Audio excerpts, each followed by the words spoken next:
When our heroine came to, she did not understand what was happening or where she was. Not only was she sitting on the floor holding on to someone's pants, but she was also asking a complete stranger for something. The young man told her in a commanding tone to let him go as it was very annoying.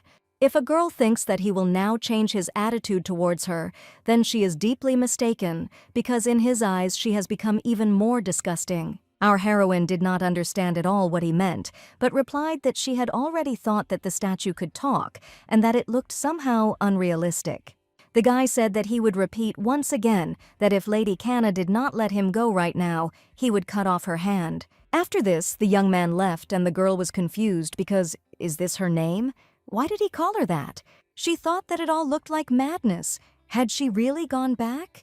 Canna Addis comes from a family that is responsible for protecting the Western continent. The girl is not only the Duke's eldest daughter, but also an illegitimate child. She was a child who was rejected and not accepted by everyone.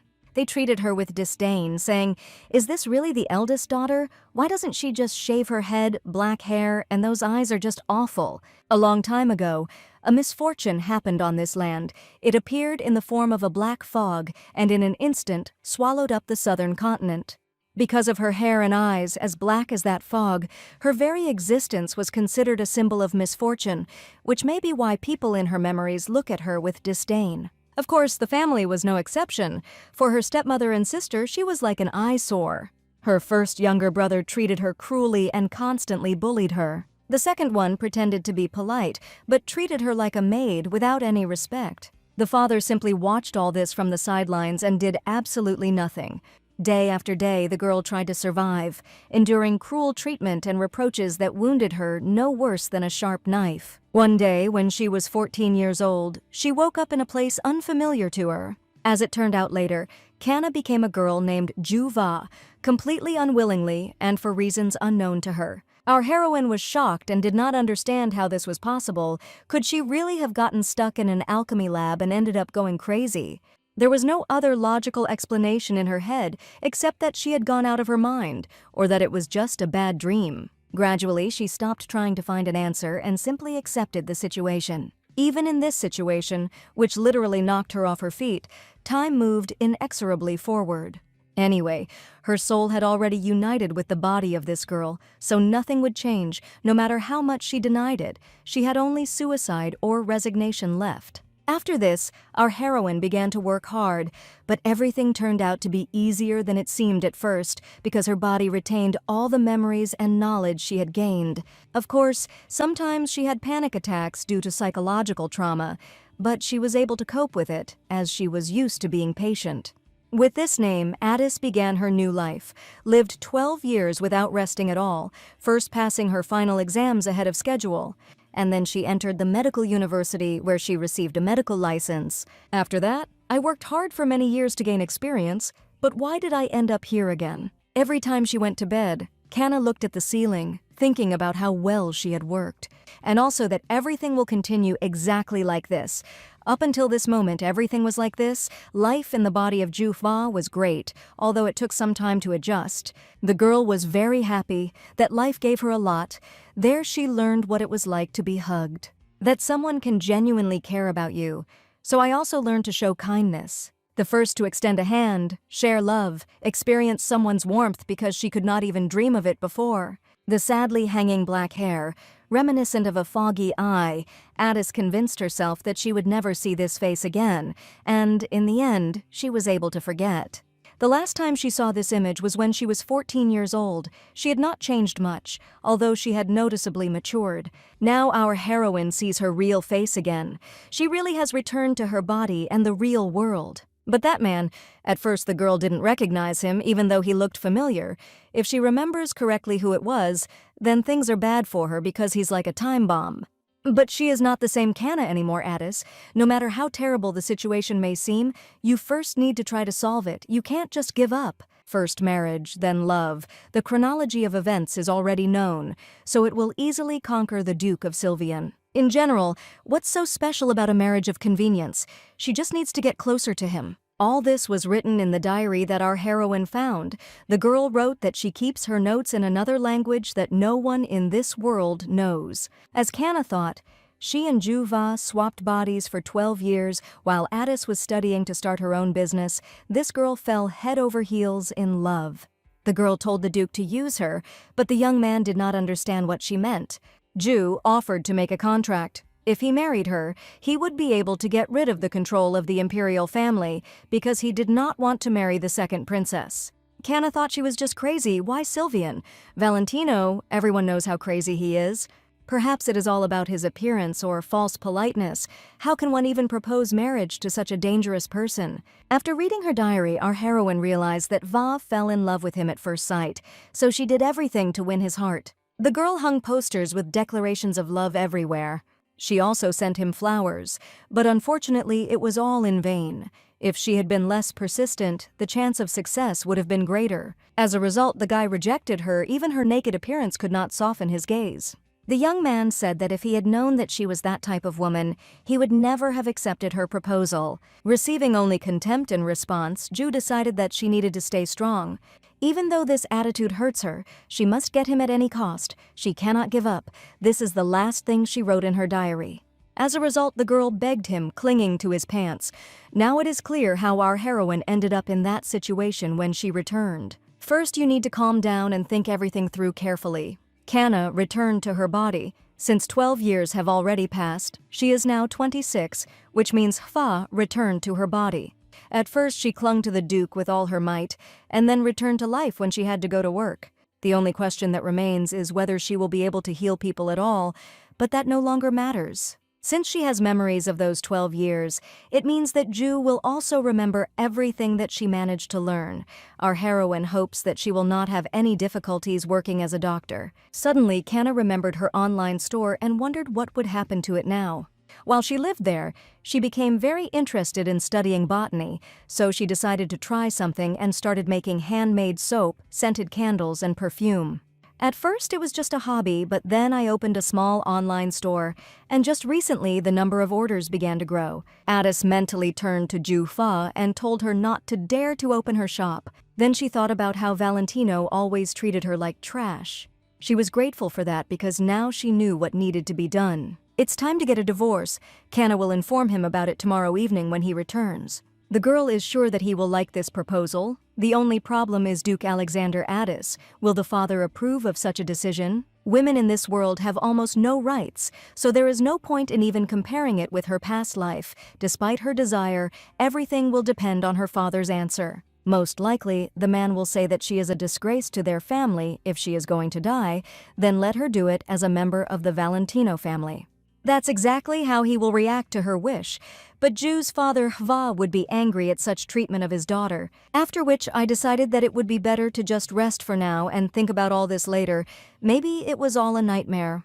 Then our heroine remembered how she decided to ask her father about who her mother was. The man immediately jumped up from his seat and hissed that she should not dare mention this woman in front of him. That explained it all. Her father hated not only her mother but her as well, so everyone just cast disdainful glances at her. When they saw her, her brother's friends whispered that she really did have hair the color of black fog. Sister Orsini was simply incredible. This made the younger brother very angry, so he wanted to hit her. The girl asked him not to do this, since she admits that she was wrong. The young man didn't care at all, so he ordered her to shut her mouth because her place was among the garbage. After some time, Canna woke up from someone splashing water on her face. It turned out to be a maid who asked why she was still sleeping. The girl wondered if it was a dream, but the environment had not changed, which meant that this was Duke Valentino's bedroom. While Addis was thinking that it would be nice if all this turned out to be just a bad dream, the maid screamed to see if she could be heard, and she told her to get up. Canna thought to herself, if she were 14, she wouldn't be able to do anything. She would just cower in fear or try to run away. But now she was no longer that little girl, so she turned to the woman and ordered her to say her name.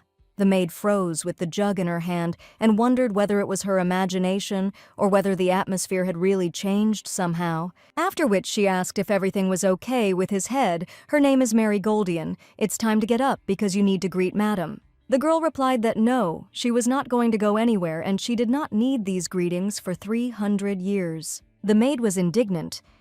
"What does this mean, lady?" Our heroine asked who she was calling a lady here. "She is the Duchess of Valentino and also the mistress of this mansion, so from now on, let her be called Madam." Mary wondered if she was in her right mind, since she looked like an aristocrat and decided to behave appropriately, or what. All the same, for the Duke, she is nothing more than trash.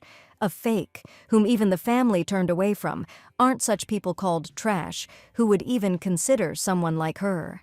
Therefore, she stated that the owner of this mansion is Mrs. Josephine, and accordingly, hers too. After a short pause, our heroine told her to give this jug back. Then she muttered that there was still water left there, after which she poured the contents over her head. Then she shouted to someone outside the door to immediately bring her a rod, since this maid was too insolent. Having received what she needed, Canna asked why she was standing. Let Mary bare her knees. The woman was indignant. What was she doing? Had she mixed something up? The maid had been in this house longer than her, and besides, she had gained the mistress's trust. Addis interrupted her and said that she was just a servant. The crazy maid who poured water on her mistress, so Canna has every right to punish her, is a duchess after all. Therefore, with the power given to her, she orders her knees to be exposed. If she refuses, she will punish the other maids, and also the butler, who was unable to train the servants properly. Let the woman choose whether only she or absolutely all the servants in this estate will receive punishment. Noticing how she was shaking, our heroine thought to herself that she seemed to have scared her so much that she should have realized everything by now. The words of my mother from a past life immediately popped into my head, who said that if she decides to punish someone, then she needs to do it properly. Therefore, since she did not receive an answer, she began to beat the woman with rods on all parts of her body. After the first blow, a person is in shock. After the second, he feels pain. And after the third blow, he begins to beg for forgiveness. Canna asked what she was apologizing for. The maid replied that she had dared to pour water on the lady. The Duchess clarified that it seemed that Mary had hit her in the face to wake her up. The maid asked for forgiveness for that too. Our heroine said that next time she would not forgive such impudence so easily. Let him get out of here. Looking after her, the girl thought that everything would not change in one go. What about Ju Fa has done something? Addis made her life wonderful, got into a prestigious university, became a doctor, and met the perfect guy. And she turned her life into a real nightmare, where she is not respected at all. Although Canna is an aristocrat, no one takes her into account. They insult her without hesitation, and even look down on her. The thoughts were interrupted by a shrill cry, which ordered the door to be opened immediately. Josephine appeared immediately. Ellister, who asked what she allows herself to do, what example she sets. This woman is her mother-in-law, and Sylvian's stepmother, and the real owner of the mansion. She reported that the maid had told her something strange. Had the girl forgotten that she was supposed to greet her every morning?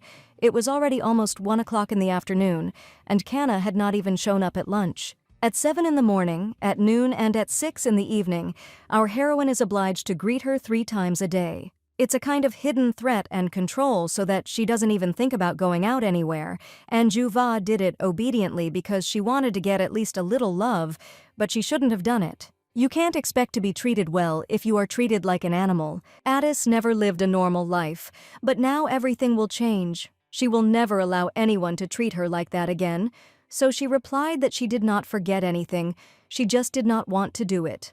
Josephine became Sylvian's stepmother when he lost his mother at the age of 10. Despite the death of the previous duke, she remained in the mansion and still considers herself the head of the family. In order to keep this place for herself, she decided to subordinate Canna, even though she was her mother-in-law. When the woman asked in surprise what she had just said, the girl replied that she would not do it anymore. Ellister didn't understand what kind of look that was. She thought that the maid was just exaggerating. Was this really the girl who was ready to eat off the floor, just so she could be loved? Addis was clearly out of her mind. After which she yelled that these were their family traditions, and since she had married her precious son, she should deign to observe them. Our heroine replied that these are traditions that she herself came up with. It seems that this is nothing more than her whims. Isn't it shameful to disgrace the long history of the Valentino family? The woman became completely furious and screamed to be seized immediately. Now she will teach her manners, let the maid bring the rods, and Mary will bare her legs. Canna noted that this was quite predictable. What else could one expect from her? The maid thought to herself that now she would know how to raise her hand against a lady who was close to her. But the girl told her to remove her hands, then turned to her mother and asked her to do it. Josephine didn't understand why she was smiling. Did she really think that this was all a joke? She would punish her until Addis realized his mistake. Our heroine answered with sarcasm in her voice that beating her daughter-in-law with rods was a method of education worthy of a respected ducal family. When she added that Duke Valentino was probably proud of her, the woman yelled at her to shut her mouth. How dare she interrupt her elders? After which she began to hit her, shouting that she was impudent, that they didn't teach her etiquette in her family, didn't teach her manners, and now they brought her into her house as a daughter-in-law. The girl thought to herself that she no longer cared about these stares. She would not scream and would never do what the Countess wanted. The maid was surprised that she had gone completely crazy.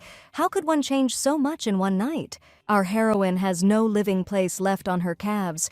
Before, she would have fallen to her knees and begged for forgiveness, but now she can definitely endure it. Having caught her breath a little, the woman asked whether she still hadn't realized her mistake. Canna replied that her only mistake was that she did something against her will. Why should Addis waste her time on her at all? Josephine is just a guest in her house, so why should she please her? The Countess was so taken aback that she asked what the girl was talking about, what her house meant, and she was just a guest. Our heroine answered that she is the wife of a duke, and the mansion belongs to him and the Duchess. To be honest, Mother should have left this place long ago. Alistair hit her and screamed at her for even daring to consider her a guest in her own home. When the girl fell to the floor, the Countess ordered that no doctors be called and that no medicine be given to her until she realized her mistake. Josephine still couldn't calm down and was indignant at this impudence. Who the hell was she? Some kind of ugly woman with black hair. It was impossible to accept her as a daughter-in-law. If only Sylvian had married the second princess. Then she would not only have been the widow of an aristocrat, but also a respected woman who had acquired her highness as a relative. Then she would have lived comfortably in high society, although if she had power, she would not have to rely on the young man. Why did he leave her only the title of countess? This does not give the privileges that were before. Has she really lost her power and become a fading flower of high society, so that some Canna considers her just a guest in this house? If the wounds become inflamed and the fever increases, the girl will definitely die, and the woman will simply pretend that she knew nothing about it. No one cares about her anyway, even her family and husband. She should take up the idea of engaging with the princess again. Suddenly, a young man appeared who usually did not come at such an hour, and the Countess asked what brought him. Let him come in and sit down. Perhaps he would like something to drink. She will order the servants to serve tea. The Duke only said that he had heard strange rumors. Josephine immediately began to panic, wondering if he really came because of that girl. That's why he showed up so late. Maybe she was that important to him. But the guy continued that he heard that she had stated that he would attend the banquet in honor of the second princess's birthday. The Countess immediately calmed down. Why was she worried at all? Of course, he wouldn't ask her about that girl. After which she replied that Lillian was so worried about this that she couldn't help but promise her that the guy would keep her company, but she thought to herself that everything had come together well. Such meetings would definitely help arrange a marriage. But suddenly the young man asked who gave her the right to interfere in his affairs. The woman began to mumble that the princess simply said that she had not seen him for a long time, so she had to suggest it. The young man replied that, in that case, let him accompany her. She had no right to more. Meanwhile, our heroine began to come to her senses. Her whole body was simply burning and she was terribly thirsty. How long had she been unconscious? Looking at her legs, she saw that there was simply no living space left on them. What should she do? The wound cannot be left in this state. It must be disinfected before it becomes infected. In the worst case, the nerve may be damaged. Did the Countess really have such a plan, to leave her without medicine and a doctor? People are very fragile creatures. Although it is not surprising, everyone here initially disregarded human lives. To their great regret, the girl is able to cure herself. Having found a bottle of wine, Canna hoped that it would be enough to disinfect the wound. It would hurt terribly, but she would endure it. Suddenly, she noticed a tree that grew right in front of her room. In a past life, it was used in medicine. Each part is rich in healing properties. It also helps to reduce pain and relieve inflammation. But it usually grows only on the eastern continent. It's strange that it ended up next to her bedroom. Then she dug into Ju's memories and realized that it was the Countess's order. Such trees only grow in the east, but now they are in her garden. Many will envy the lady. Don't forget to put in the magic stones. Without them, the trees won't survive in the local climate. Our heroine realized that she was very lucky and immediately picked some leaves. Then she did everything she could, carried out disinfection, applied leaves, and wrapped her legs with cloth. She is very lucky, even though there are no painkillers or antibiotics here. In her past life, she would not have had to suffer like this. If she had been there, she would have immediately reported everything that was happening to the police. They would have called an ambulance and taken her to the hospital. They would have given first aid and applied bandages, and her family would have sat with her, worrying about her health. Mom would say that tears won't help grief. They will only make it weaker. Addis, you can't cry, but how much you want to go back, but you'll have to get used to life here. Meanwhile, the servant reported to the Duke about everything that had happened during the day. The girl's wounds were quite serious, so it was dangerous to leave everything as it was. Alester decides such matters. Josephine's assumptions turned out to be correct. Sylvian did not care about his wife's condition, even if she died, but for Canna, it was like a death sentence. After some time, Mary thought that for 10 days now, only empty plates had been taken out from behind her room, and she wished she would kick the bucket already. Then she went to the Countess and said that it seemed she was still alive, but with her wounds it was only a matter of time. The woman asked to be informed as soon as there was good news. The maid thought to herself, "What an empty-headed girl, why did she even touch her? She only added problems to herself, it was not worth getting involved with her. Now she will know not to contradict my lady's favorite servant."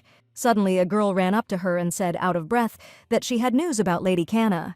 The woman immediately became happy and asked if she had finally died.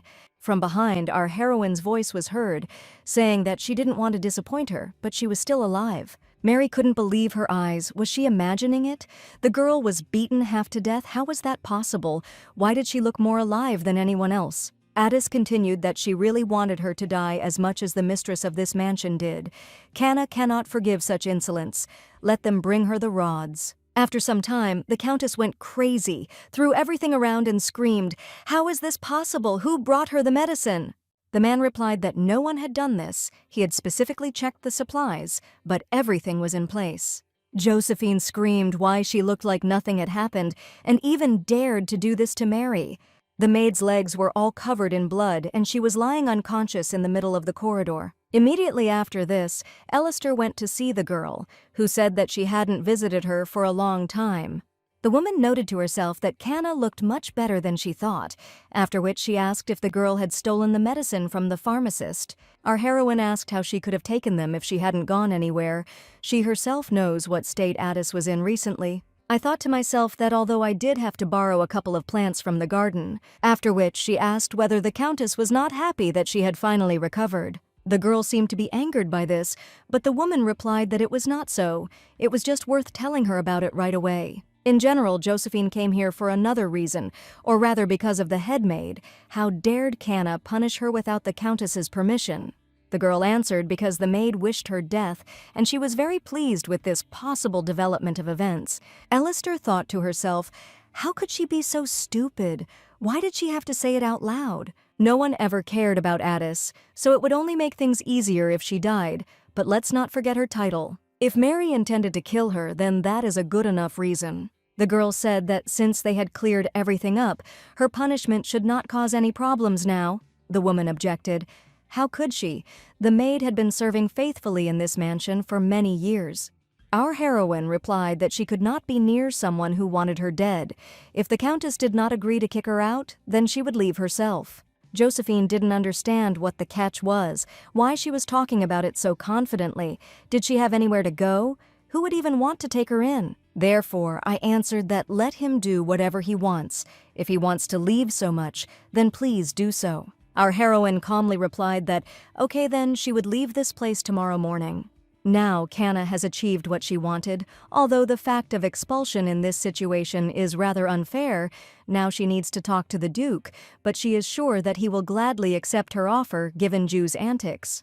She simply must take this opportunity to end everything once and for all. After some time, the girl knocked on his door and asked if she could come in.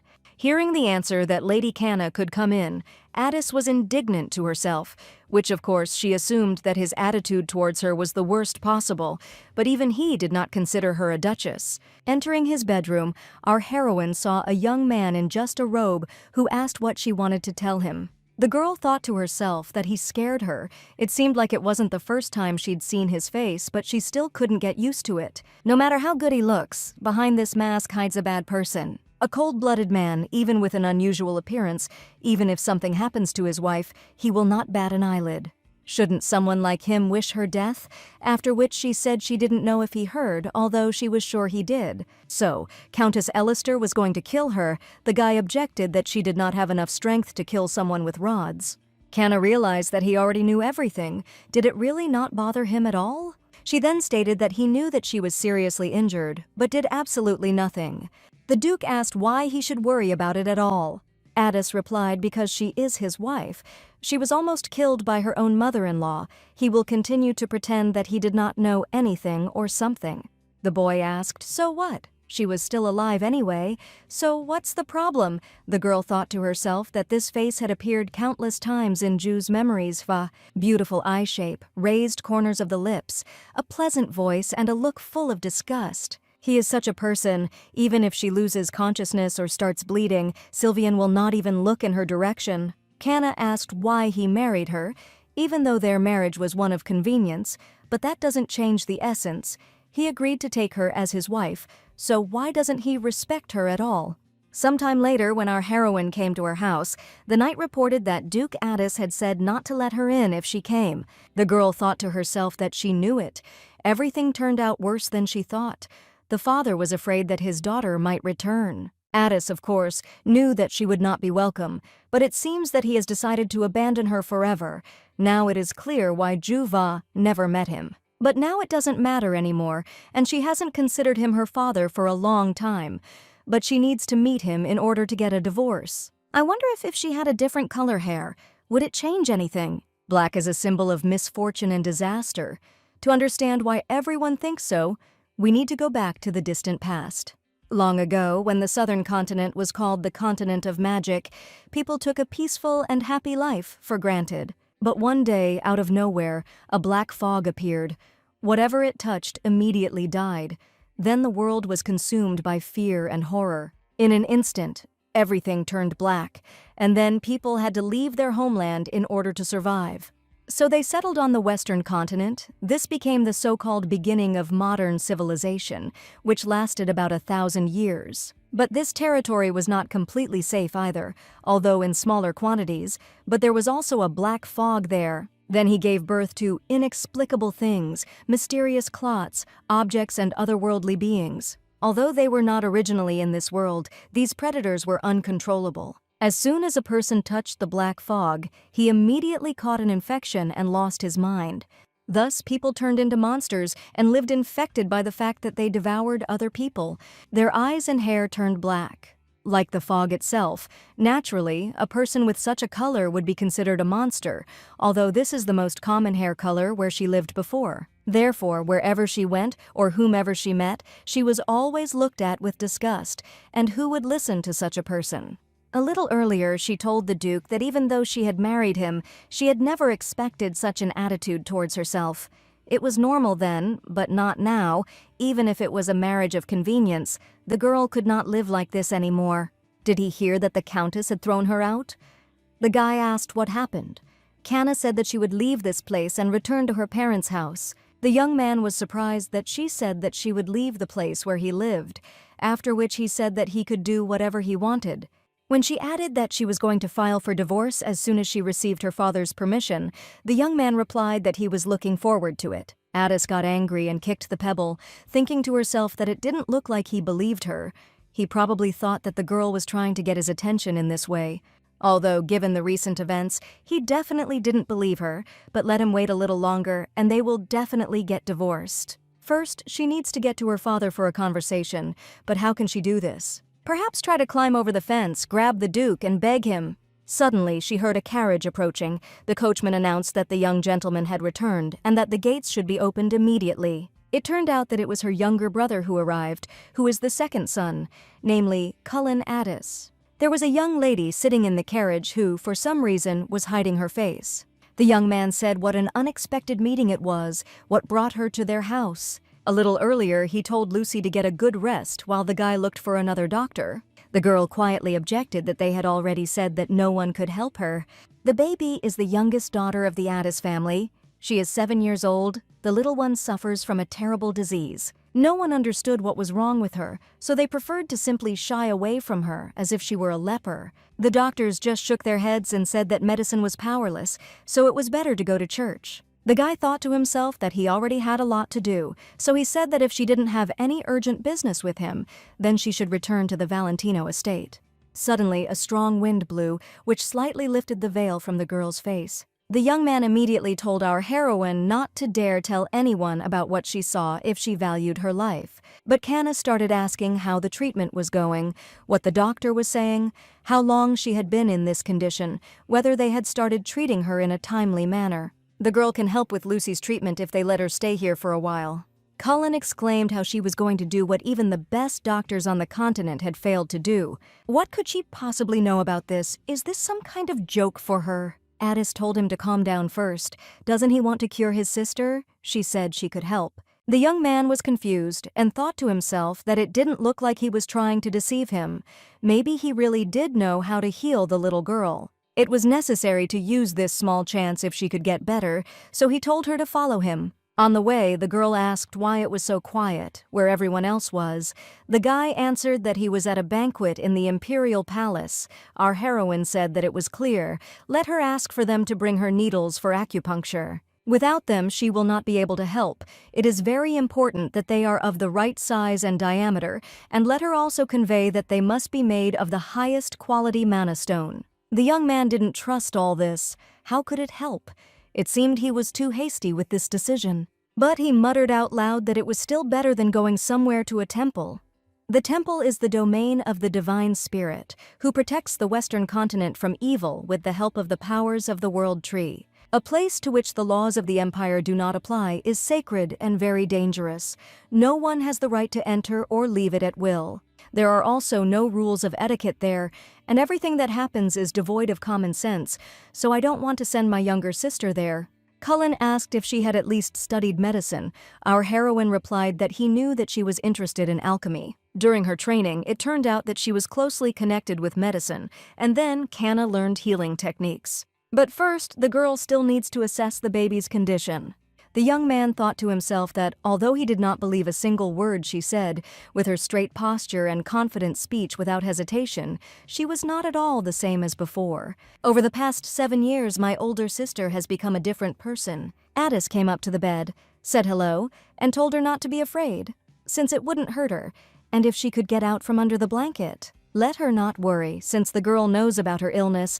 If she is prescribed the right treatment and medicine, then everything will be fine. The little one objected that the doctor said that nothing can be done. Kana replied that she had met many people with this disease, but she had healed them so she could help her too. After thinking for a while, the little girl gradually pulled the blanket off herself. Cullen thought to himself that people were always horrified by her face. He couldn't even imagine how hard it was for her at such moments.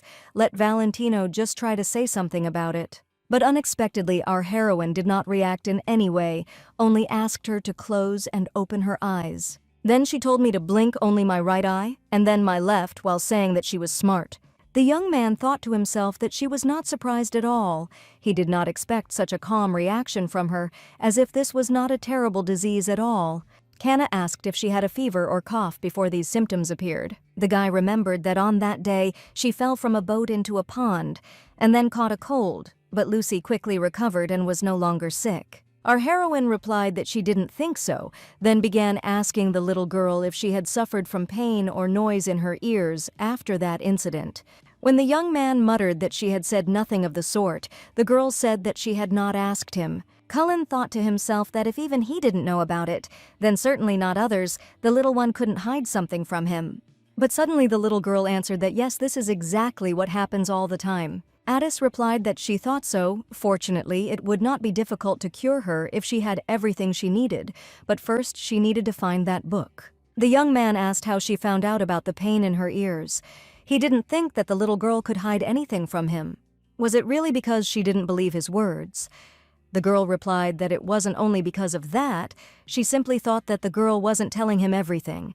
Kana immediately began to remember how he had told her as a child to bring him the book he had dropped in the garden, to let him move, since it was of no use at all. Let her not dare to talk to him anymore, because she is disgusting. But she said out loud that she didn't even know, but if she were in her place, she would have done the same. He said that they had been to many doctors, but Lucy never told them about her pain. Most likely, the little girl was afraid of the reaction of those around her. The young man replied that this could not be, since he was making every effort to make her feel comfortable in the mansion. The girl thought to herself that anyone who had not known this horror since early childhood would never understand their feelings. So she asked him if he understood that there were other people living in this house. The little girl was an ordinary daughter of a maid who was born right after her wedding. It doesn't matter what the young man thinks about her, because not everyone in this place thinks the same way. Mother, sister, younger brother, didn't he think that they might have a different opinion? Addis thought that it seemed like he had nothing to say, but still wondered why he became like this. She would never have thought that this guy would care so much about his stepsister. With her, everything was different. When our heroine coughed, he said that if she was sick, she should sit in her room. Since no one wants to see a sick person wandering around the mansion, you don't want to be seen. The guy always treated her like trash, and now he decided to play the caring brother. Although, thanks to him, she has a place to stay, he is still the same idiot, after which she said that she needs to open the library, since she needs to find something there. The baby had a fever and a cough, and now also has ear pain. These are typical signs of a viral infection, which is the cause of facial paralysis. The main problem remains with medicinal herbs, since our heroine does not know where to get them. But fortunately, the plants here are the same as in the country where she lived. They are ideal for Eastern medicine. The baby is very lucky that the disease did not affect the brain, in which case she would not have coped without instruments. She would have had to do a blood test or an MRI, but her illness can be easily cured. The older brother continued to look at her with distrust, so she realized that it would be difficult for him to accept her help. Cullen asked if she really believed that medical books from the East could be of any help. The Eastern continent was accidentally discovered by one navigator less than 10 years ago. There is very little information about it. There are only records of the use of herbs. For example, it is known that tea from the roots of peonies growing there helps with anemia. People began adding herbs to tea only because of fashion, but if the proportions are wrong, many of them have no effect, so no one knew that they could be used in medicine. Or rather, they simply didn't have anyone who understood Eastern medicine. After which she said that this book would be useful to her. There was no need to worry and just follow her instructions. On the leaflet, she wrote that the following were needed: astragal, diagil, red peonies, stinging root, safflower. Kana asked if it would be difficult to get them, but the young man replied that no, there shouldn't be any problems, but he thought to himself that he had never heard of such herbs. Of course, the guy doesn't trust her, but it seems she knows what she's doing, and the girl guessed about the symptoms that he didn't even know about. Our heroine asked to be informed when everything is ready, and she has to go to her laboratory, whether it even exists anymore. When the young man replied that, yes, Addis was surprised that they didn't even try to remake it. Cullen said that his father locked it so that no one could enter, while giving instructions to find everything on the list. Entering her room, Kana was surprised that nothing had changed since the day Juva came in before the wedding. It was as if time simply stood still. The girl thought that Alexander would get rid of her immediately, but why did she remain untouched, as if he wanted to preserve the memories of the owner of this room, so that she could return here at any moment? But this cannot be. Most likely there is some kind of mistake. Why should the Duke remember her? He hates her with all his heart. It's better to go check the underground laboratory. It turned out that nothing had changed there either. The only thing that made her happy after her return was the opportunity to practice alchemy again. There were a lot of dusty books around. How did they live here without her? Only they were with her throughout her childhood in this huge mansion. Suddenly, our heroine heard the doors to the room begin to open. It was a painfully familiar feeling that struck her like lightning. So it was not Cullen or the servants who burst in, but a real monster. The young man who looked in stated that the trash had really returned. A little earlier, he was met by a butler who said that he had returned early. The guy replied that he was bored at the banquet. The repertoire had not changed for several years. Was Cullen even at home since he had not seen him? The man replied that in fact Duchess Valentino had arrived at the estate. It seemed she had come to help Lucy, and now his brother had gone to get everything necessary for treatment. The young man angrily pushed the screen and hissed, "What kind of nonsense is this? What kind of treatment, for the sake of which he allowed this trash to enter their house, where she is now?" Upon seeing our heroine, the young gentleman noted that her hair remained the same disgusting black color. For her, it was a familiar nickname and insult. She remembers very well what would follow these words. Since he also lives here, it was logical that sooner or later they would cross paths. But the girl simply didn't think that it would happen so soon. "My feet feel rooted to the ground and my fingertips are trembling. My brother used to tell me when I was a kid, why doesn't she just die? It would be a great gift for them. Let her not even think about walking with her head raised.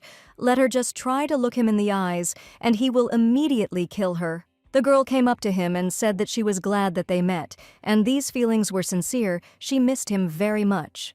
She thought to herself that Orsini simply did not know what an oath she had given herself, that if she met him again, she would definitely make him suffer, and also make sure that he got what he deserved. The young man asked what was going on with her. Had she completely lost her mind, or had she fallen down the stairs since her father had forbidden her to come here? Had she decided to pretend to be a doctor, or what? Then the young man added that if this scum had forgotten her place, then it was time to remind her again. Our heroine looked him confidently in the eyes and hissed that he was too close. Let him move away. Orsini was very surprised by her behavior. She had never been like this before. It was simply impossible. Kanna continued to do her business and said that quite a bit of time had passed. Didn't he miss her? The guy shouted at her to stop talking nonsense and get out of this house. The smell of garbage made him sick. Addis replied that didn't Callan tell him that she would stay here for a while to help her sister? The young man thought to himself that she had really gone completely crazy and was not afraid. He needed to pull himself together. After all, he had come to throw her out of here, so why was she continuing to listen to all this nonsense? After which he swung his arm to strike and declared that she would now want to leave here herself. But our heroine suddenly splashed some liquid on him. The young man's whole body immediately began to burn. He asked what it was. Kanna answered that it was a way to teach her bad brother a lesson. She created this potion as a child. It burns through flesh without causing bleeding. A very special remedy. The pain will not go away until you use the neutralizer, and a scar will remain. If he apologizes to her right now, she will give him a neutralizer. He doesn't want to spend his whole life with this pain. Orsini was taken aback by such behavior and muttered that she was simply abnormal. Meanwhile, in the banquet hall of the Imperial Palace, the Duke was informed that an urgent letter had arrived from the estate. From it, Alexander learned that his illegitimate daughter, Kanna Addis, is back. Looking at his brother, who was lying unconscious, Cullen asked what was going on here. The girl replied that he tried to attack her, so he had to use force. She used her potion. It and the neutralizer for it were created by her at the age of 14. She would have given it to him after an apology, but he preferred to remain silent. After which she asked if he had prepared the needles and herbs. The young man replied that yes, they would be delivered around midnight. When Kanna said to let them know when they arrived, the brother replied that it was fine and would order the servants to carry Orsini away from here. On the way, the guy thought about how his brother was one of the best swordsmen in the Empire, who could even split a stone if he wanted to, but even he lost consciousness from a potion made by a 14-year-old girl. It's just incredible. If she had such talent, why did she endure it all this time? Although she is no longer that little girl, her look has become more confident. Does this mean that she is ready to fight for her honor? After some time, the needles that Addis had requested were delivered. Having carefully examined the inventory, the girl noted to herself that this was simply excellent work. Acupuncture helps to disperse thick blood in the body. These needles are made of high-grade healing magic stones. The herbs were also ready, but only one detail remained, after which she handed Cullen the paper and told him to put his seal. The young man asked if she really didn't trust him that much. Our heroine replied that she just wanted to be sure that everything they talked about was written down there. The young man muttered that he didn't even know how to react to this, but she had to cure the girl at any cost. Kanna replied that of course she would do everything she could, and now it was time to start the treatment. Then she told the baby to gather her hair so that the back of her head was visible, and then turn over onto her stomach. Now she would begin, and let the baby relax. Suddenly her brother grabbed her hand and told her to stop. What was she even doing? Was she crazy? Why was she going to pierce her tender skin with this needle? Our heroine asked how he dared to stop her, and the guy exclaimed, "What kind of treatment is this?" The girl asked if she should stop, if he was sure about it, if he wanted her to stop. Cullen replied dejectedly that he had simply never seen such treatment before. Addis replied that she had learned this method while studying alchemy, and he believed and trusted her with the treatment, didn't he? If her brother doesn't trust her that much, then it's better to end it there. Let him choose. The more he hesitates, the less chances of success. The young man thought to himself that she had always been a disgrace to their family.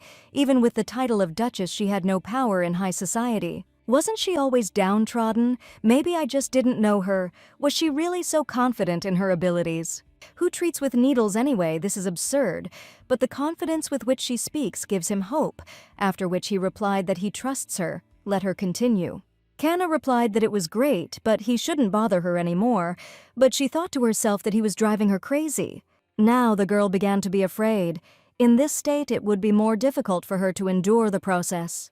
Then she turned to the little girl and said that she would soon get better, if only she would believe her. The baby replied that no one had ever told her that she would be able to recover, so she was very happy and had hopes for it. Our heroine noted to herself that she was simply a cutie and a very quick learner, after which she again told her to lie on her stomach and remove the hair from the back of her head. After the session was over, Lucy exclaimed that she felt much better. Cullen muttered that it seemed that the muscles of her lips had become more relaxed. Was this treatment really that effective? Kanna asked if he believed her now, but she thought to herself that she had not expected such a quick effect. After all, it was much easier to heal with magic stones, and her soul felt lighter. Then she added that the treatment would take a few more days, and she needed to drink the medicine from the package every day, after which she was about to leave, saying that the procedures were over for today, so she was going to sleep, but suddenly the young man called out to her. But the young man changed his mind and did not say what he wanted, but simply added that it was okay, let him rest. On the way, Addis thought that it was obvious that he had many questions for her, but he could understand, after all, she was not the same as she was 7 years ago. But she doesn't care at all, neither what he wanted to say, nor this family, nor anything in this world. Maybe in childhood she wanted to be a member of this dynasty, but now she doesn't need it. These people will never stop hating her, so there is absolutely no desire to even try to get along with them. She knows them too well. After some time, she woke up from a blow to the face and a shrill scream from a woman who ordered her to get up immediately. Our heroine muttered how much longer they would wake her up like this. It was Kanna's stepmother and the mistress of the Addis family. She cried out what the girl had done to Orsini. Chloe swung again and screamed, how could she even have the courage to do such a thing? Our heroine noted to herself that she still cared about her son, after which she asked why not talk first? Why hit him right away? The woman was again indignant that she was even allowing herself to do this and was about to strike. Suddenly, a young man's voice was heard saying that it was enough what was happening here at all. Mother said that it was she who should ask why Kanna returned home. She was kicked out, and even harmed Orsini. Our heroine objected that no one had kicked her out.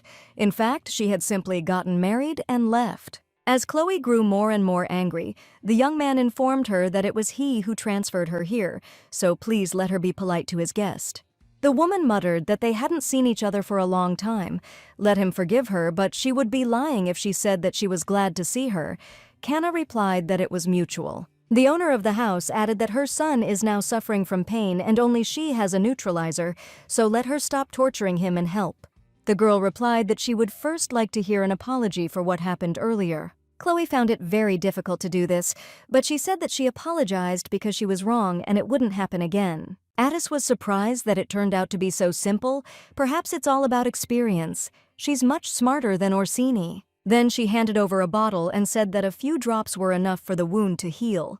She thought to herself that, of course, she would like to hear an apology from the young man himself, but now it doesn't matter, because he doesn't represent any value to her. The woman asked if it wouldn't be better for her to give it to him herself, since after all the creator knows best what and how.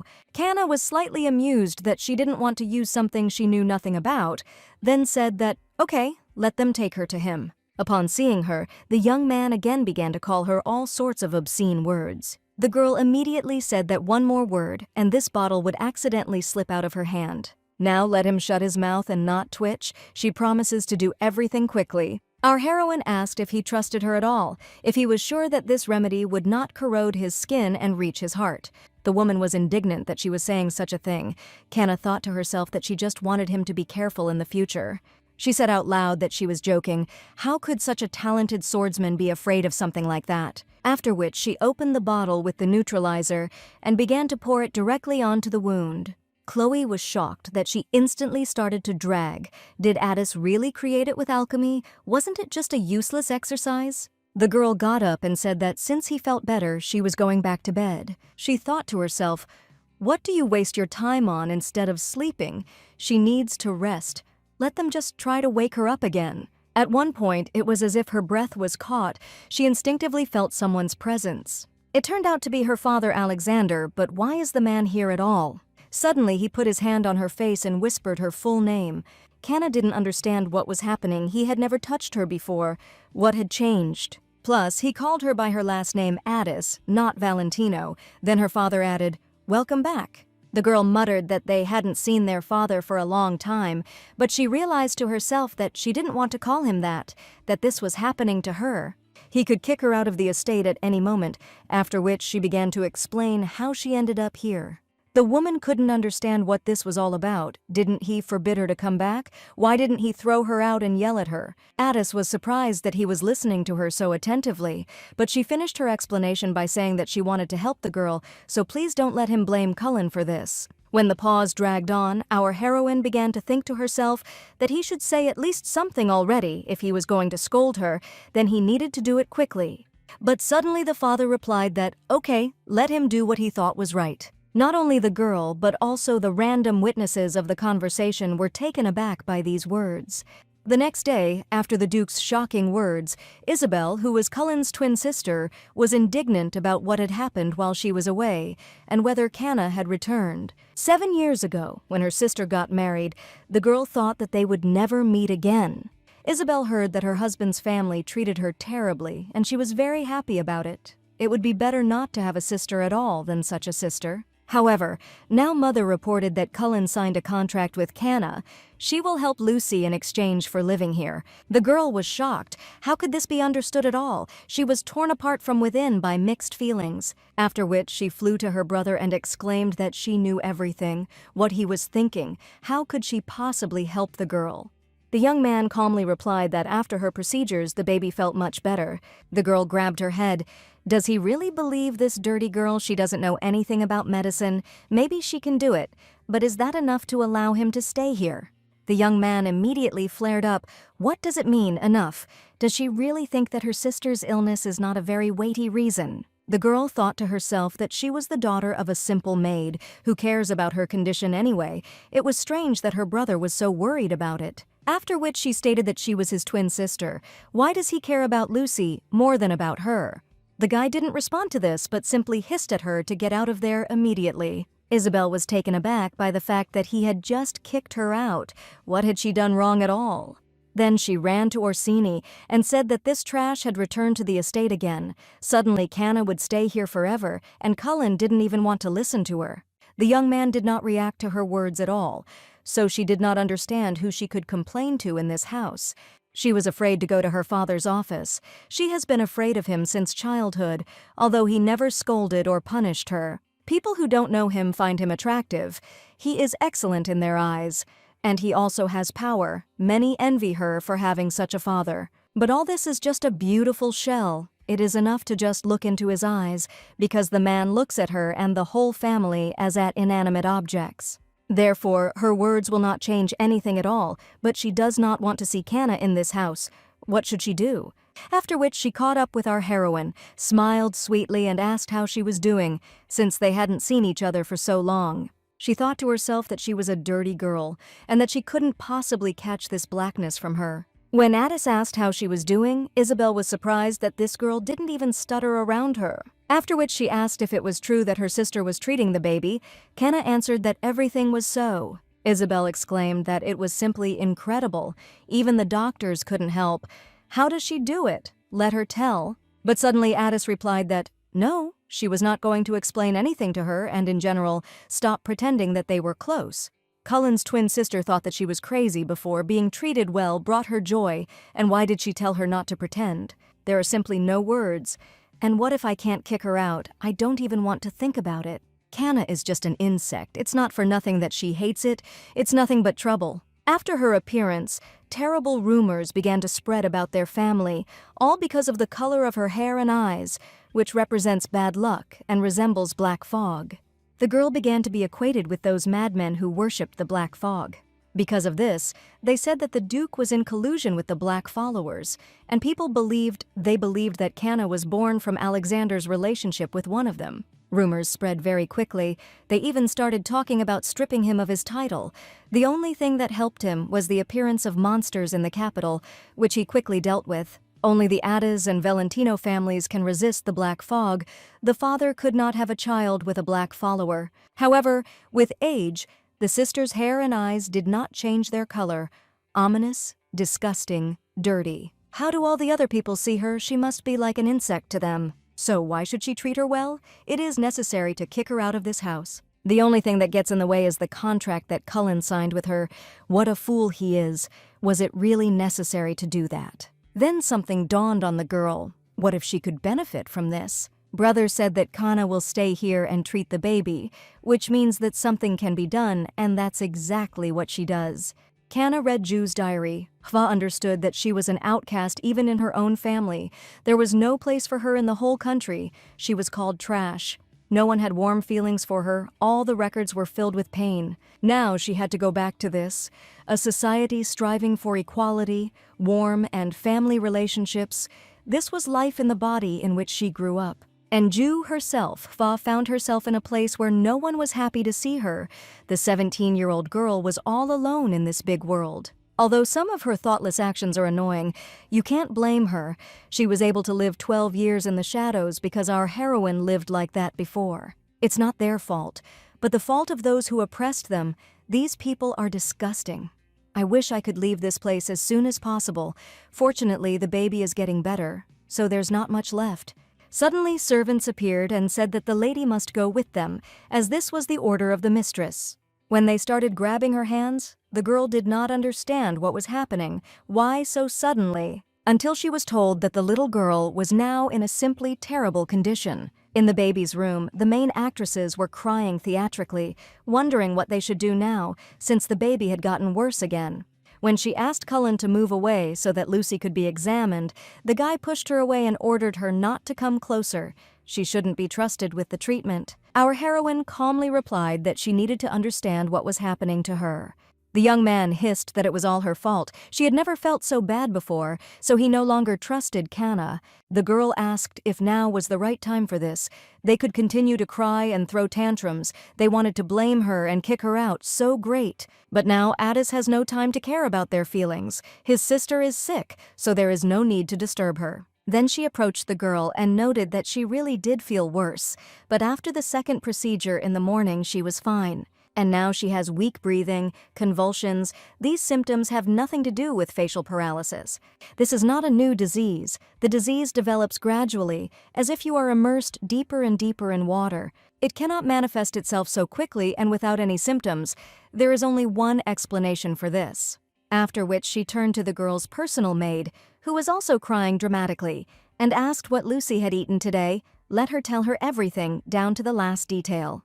Isabel got scared and immediately exclaimed that enough was enough. This was already going beyond all bounds. Didn't she feel sorry for the baby? She had already brought her to this state. Kana specifically used Lucy to return to her family, and she had no talent for medicine. She didn't think that the girl would go so far. Our heroine ignored this speech and asked the maid again how long she would remain silent. Let her name everything that the girl ate today.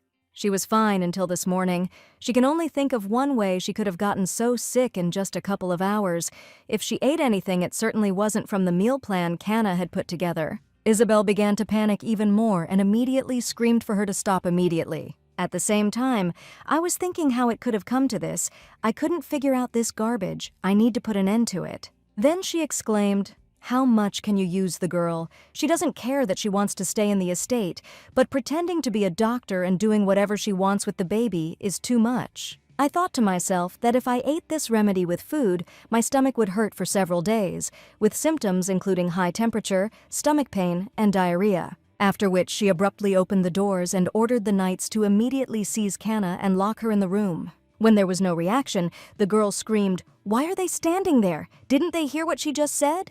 Mother said that they should do as Isabel says. It seems that Kana is tired. It is better for her to rest in her room. Our heroine was indignant. Are they even in their right minds?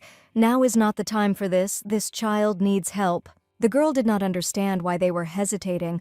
Was it really all because of her position? After which she ordered them to move, let them take her out by force or by anything. As they threw her over their shoulders, the girl thought to herself that they were treating her like cattle. Cullen suddenly intervened and ordered them to stop. What were they doing anyway? Then he tore his sister out of their arms. Kana did not understand why he decided to do this. After which she asked for forgiveness for the knight's behavior and said that they were already leaving from here. Isabel was outraged at what he was doing, since Lucy was in such a terrible state because of her. The guy ordered the girl to shut her mouth. How dare she order the guards to grab her sister? What was she even thinking about? The girl didn't understand why he was angry, why he was protecting Kana and not her. When did the guy even manage to get so close to this girl? It's not funny anymore, a real traitor. After which, she immediately ran to complain to her mother and ask if Chloe heard what her brother said. Why should she listen to all this? Because she was simply worried about the baby. The woman thought to herself that, although it was annoying that he was defending Valentino, it was better not to interfere with the evil Cullen. So she said it was too late and she was tired, so she needed to rest. Her daughter tried to stop her, but nothing worked. The young man ordered her to leave too, although the girl wanted to stay, feigning concern. Our heroine noted to herself that she was behaving too suspiciously. Could it really have been Isabel who did this? It's only a matter of time before the whole truth comes out, so she said it's okay, let it stay. What is more important, let the maid finally tell what the girl ate today. Isabel mentally addressed her and asked her to stop. She wasn't going to tell the whole truth. But the young man intervened and told the maid not to worry, just let her tell them everything. The girl reported that the food was prepared according to her recommendations. She did not eat any other snacks. She only drank tea after eating and said that it tasted strange, nothing more. Our heroine immediately asked to bring her that tea, and the assistant began to carry out the assigned task. After some time, the girl brought that very tea. Isabel mentally reassured herself that only a professional could detect this additive, so she needed to control herself. When our heroine asked if it was lavender or tea, the maid replied that it was because the girl loved it very much.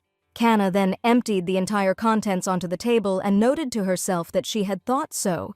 Isabel was indignant that this was not right. It was just regular tea with lavender leaves. She had never heard of lavender tea causing any problems, so it must be some kind of mistake. But Kana replied that no, something else had been added to the mixture. The girl immediately jumped up and exclaimed that this was too much. They would have immediately understood if there was something else there, but she thought to herself that she would hardly be able to determine what, exactly, let her try. She had no evidence anyway. Then she grabbed these herbs and told her brother to come and smell them to see if he could smell anything other than lavender. The young man said thoughtfully that he really didn't feel anything except lavender. The maid picked up that, yes, nothing that would arouse suspicion. Isabel was immediately glad that everything had worked out and said that she thought it was time to stop. Didn't her sister think that doing this to the baby was too much? This is too serious a statement to ignore. She will have to tell her father to throw her out of here. Does she still not want to admit her mistake because she only pretended to know something? The girl would never have done that to Lucy. She didn't expect her sister to be like that. She was glad to herself that she had managed to do this. She would throw Kana out of here once and for all. Suddenly, our heroine said that she needed to calm down a little, as she was too overexcited. Isabel was indignant. What was she even talking about? She no longer had a reason to stay here. Addis objected that she didn't think so. Fortunately, they still had some tea leaves left, so let the maid brew some tea from them and serve it to Isabel. As far as she remembers, her sister also likes this tea, so maybe after it she will feel better. Isabel ran away as soon as she was offered to drink this tea. The girl quickly declared that she was not in the mood, so she would better leave. The girl thought to herself that she was almost caught, but it was for the good of their family. She didn't think that the baby's condition would get so much worse.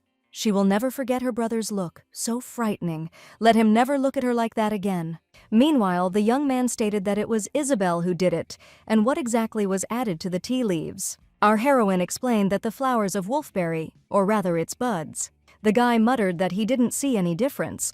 Kana explained that if they were dried, they would be similar in color and shape to tea leaves. They were not easy to tell apart because they had virtually no smell. But if you look closely, you can see that the lavender ones are twisted into a tight curl, and those that are a little darker are wolfberry flowers. The young man replied that he now saw the difference, after which he asked whether these flowers were poisonous.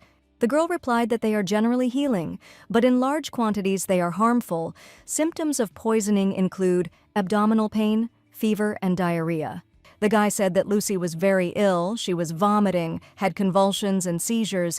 It even became difficult to breathe. This is not just a slight pain in the stomach, but if there was some other poison there. Our heroine asked him to calm down and said that she knew the reason for such a reaction. The flowers of wolfberry are incompatible with the medicine she recommended. The decoction that the girl is now taking contains licorice. When mixed, their toxicity increases. If used separately, everything will be fine, but if mixed, you get a poisonous mixture. This medicine can only be prescribed by a doctor. I am sure that whoever did all this did not expect such consequences. They probably just wanted to make the girl look sickly. If she couldn't cure the baby, she would break the terms of the contract, and then she would have to leave this house. The situation took a serious turn, and the culprit simply ran away. Naturally, Isabel will not receive any punishment for this. The young man asked if the girl could cure the baby. Kana replied that there was no need to worry. She would get better as soon as she took one medicine, after which she told the maid to go to the pharmacy and ask her to prepare everything according to this list, and she would make the mixture herself. Suddenly, Cullen asked for forgiveness for what happened earlier. Our heroine was very surprised and asked why he suddenly decided to apologize. Let her not worry. She is not going to break the contract and will cure the baby, the guy called her sister, and said that it was not about that. Kana interrupted him and asked why he called her sister.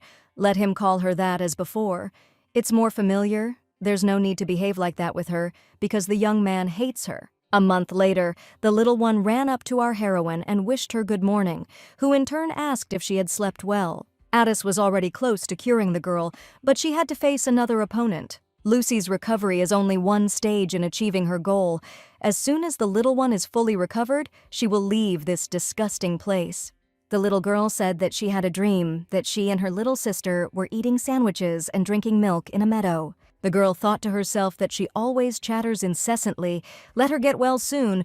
Why is it taking so long? After which she answered that it must be, and it was fun. The little one exclaimed that this was exactly how it was, then suggested that they go for a walk together. We can go to the city together, she, sister, and brother Cullen. Kana's expression immediately changed.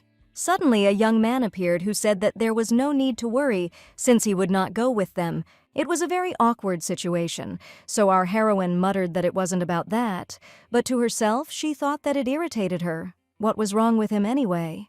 She stays in this house for only 2 reasons. Firstly, she needs to get permission for a divorce. Secondly, she doesn't want to launch her alchemy tools, and she's not interested in anything else. When she leaves this place, she won't even regret anything. After which I decided that it was enough to think about it. It was necessary to finish it as soon as possible. Why does she need to ask permission to get a divorce? What disgusting rules? Then she asked the little girl for forgiveness and said that she still had things to do, so they would go another time. When the girl replied that everything was fine, Kana thought to herself that she wasn't even being capricious. What a good girl. The guy kept hearing in his head her phrase about how he hates her, so let him call her the way he always does. It seems like she is no longer the same as she used to be. Why is he even thinking about all this? Does he even hate her? When he learned that she would be leaving after fulfilling the terms of the contract, he asked if she hadn't been kicked out of the Valentino family home. The girl replied that, indeed, she was ready to do anything for the sake of a divorce. When she left here, she would live alone, so let her tolerate her a little longer. Kana promised that she would not appear in the estate again. I wonder if she hates him, if he has done anything to deserve her contempt. The question is also whether she did anything to deserve his contempt. Everyone around her says that her very existence is a sin, disgusting, a devil, a child of a black follower. And also a silly girl who smiles even if you hit her with a stone. Apparently she is hated because they find reasons for this. Although this is all a lie, she was simply unlucky to be born with black hair, and no one has the right to judge her for something the girl cannot change. This young man committed terrible acts. It is only his fault, but the past cannot be changed. He realized everything too late. All this time she was only a half-sister, despised by the whole family. The young man had some strange feeling inside. What does he want? Maybe to correct all the mistakes. But is it too late? He knows that he shouldn't, but continues to worry about her. Our heroine thought to herself that the Duke should already be in your office. She has nothing to fear, so it is necessary to talk. She hasn't been here for so long, she's even a little nervous because a month has passed since their last meeting. When the girl knocked and asked if she could come in, she received consent in response. In order to leave here, she needs her father's permission for divorce. Everything will be fine, so there is no need to worry. It cannot be avoided. Kana noted to herself that in this place it was as if time had stopped, the sound of a fountain pen scratching paper, the habit of wearing glasses while working, and even that magnificent face, everything has not changed one bit. After which she said that if it wouldn't be too much trouble for him, could he give her just a little time? Without looking up from his work, the man asked if he wasn't giving it to her right now. Addis was a little annoyed that he was picking on every word and said that she needed to tell him something. Then she asked, please, to give her permission for a divorce from Duke Valentino. The man immediately stopped writing, looked up at her, and asked what kind of scam. The girl exclaimed that the reason was in the Valentino family, but to herself she thought that for this she had to sacrifice her shins. Then she continued that he must be acquainted with Countess Josephine Ellister. She is her mother-in-law, who ordered to greet her 3 times a day at a certain time. At the slightest delay, the woman first scolded her and then taught her discipline with rods. The girl suffered terrible treatment over the last 7 years of marriage. Although Kana was the daughter of the Addis family, she was despised even by the servants, and the maid poured water on her every morning to wake her up, sometimes even hitting her in the face. The more she remembered it, the angrier she became, but she had to restrain her emotions. She shouldn't expect compassion from such a cold-blooded person. It shouldn't look like an insult to her personally, but as an insult to Addis. Then he will have to respond to the insult towards his dynasty, after which she continued that they disrespect their family, so she cannot live in such a place. She needs to divorce him as soon as possible. Let him allow this to be done as soon as possible, but she thought to herself that he would really refuse even after hearing everything. To my great surprise, the father replied that, okay, he would order the butler to prepare all the documents. The girl was taken aback. Perhaps she misheard it, but in fact he told her to go and die there, so she asked if he was really giving her permission. The man asked in response whether he should change his mind, but our heroine exclaimed that no, let him allow her. After which she thanked him from the bottom of her heart, and thought to herself that presenting everything as an insult to the Addis family was an excellent idea. Then she added that she would like to leave the empire. It would be better to live in some coastal town in the kingdom of Alden. In fact, she was lying. But now she should please the Duke. When the girl added that after the divorce she would immediately leave this house and never return, the man said that he had changed his mind and that she could not get a divorce. Our heroine did not understand in what sense he changed his mind, how it could happen so quickly, so she asked why he had agreed at first. The man calmly replied that he was not obliged to explain the reason to her. It was his right. Kana thought to herself that there was no point in trying to get his consent. He wouldn't give it anyway, but she wasn't going to give in so easily, even though it was humiliating. She needed permission. After which she muttered whether he wanted to tell her to continue living a life full of suffering in the Valentino estate.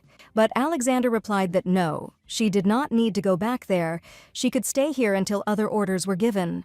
The man then added that Kana could not leave here without his permission, and moving to another kingdom was no exception. Our heroine thought to herself that now everything was clear. She shouldn't have talked about her plans. The father wouldn't wish happiness on his unloved child.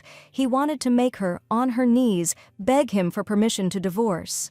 She shouldn't have forgotten how much the man hated her, after which she said that she wanted him to know something. She was disappointed in him, and hoped that he would change his mind in the future. When the girl ran out the door, she ran into Isabel, who was holding a letter in her hands. The girl began to mumble incoherently. What really? She went to her father in order to tell. Our heroine interrupted her and asked if she wanted to ask if she had told Alexander that it was she who poisoned Lucy. She noted to herself that she had turned so pale. Kanna heard that Cullen had scolded her so harshly that she had even started to cry.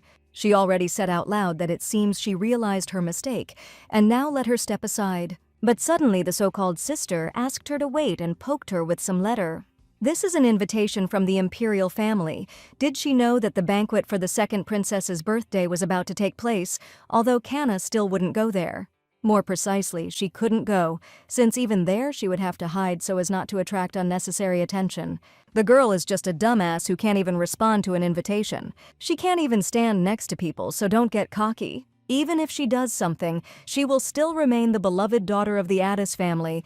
Would anyone dare compare her with such trash? After which she added that there was no need to overestimate herself and went about her business. Our heroine thought to herself that the people in this house had not changed at all.